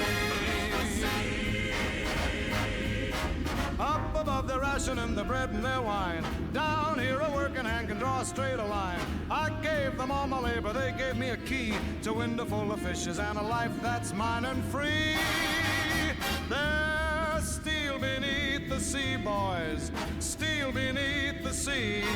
A city for the builder, a city for the free.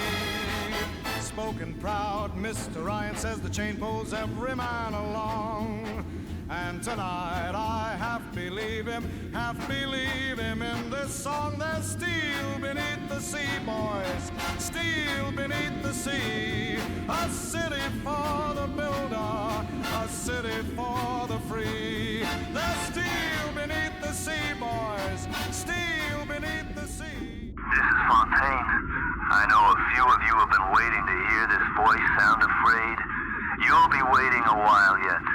But I'll tell you what's happening, because I've never once lied to you about the things that didn't matter. My boy has stopped listening. The one I built. The one with the key in the back of his skull. Somebody got to him. Some doctor with a guilty conscience reached into his head and cut my string. Now he's climbing up through my city, floor by floor, coming for me. And the words don't work on him anymore. So I've made an adjustment.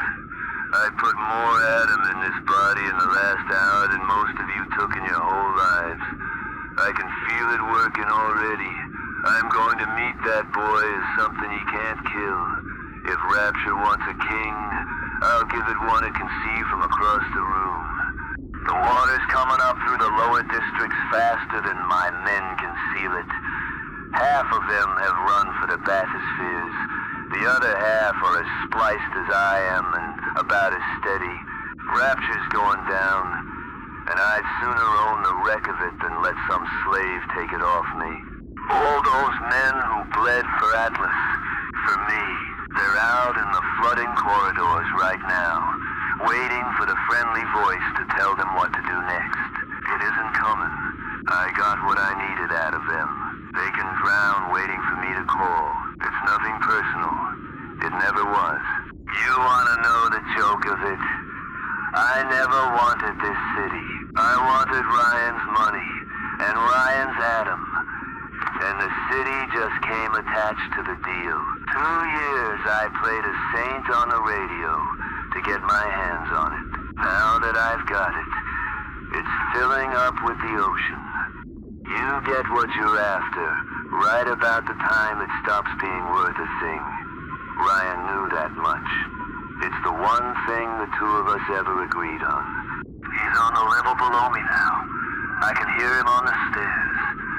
Let him come. I've been dead once before, and it didn't take. Maybe it won't take this time either. I can hear the drill working at the door now. He'll be through it in a minute. Good. I've grown myself into something with real reach to it. Let's see how the doctor's little miracle holds up with 100 needles of atom swinging back the other way. This city's made monsters out of better men than me, for worse reasons. You know something? It's gone quiet up here for the first time in 2 years. Ryan's gone. Atlas is a costume in a drawer. There's nothing left up here now but me and the water and the boy on the stairs. So let me leave you with the one true thing I've got. Nobody ever owned this city. Ryan didn't. I didn't.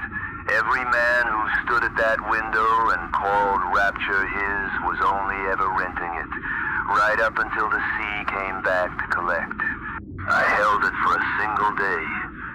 That's one more day than this city was ever going to let me keep it. The boy's at the door. Let him come. This is Frank Fontaine, the real one. And that's the last you'll ever hear out of Rapture. You call it a chain and you call it divine. A link for the baker, a link for the mine. But a chain's only iron, and iron will rust. And the man on the top is just one of us. The chain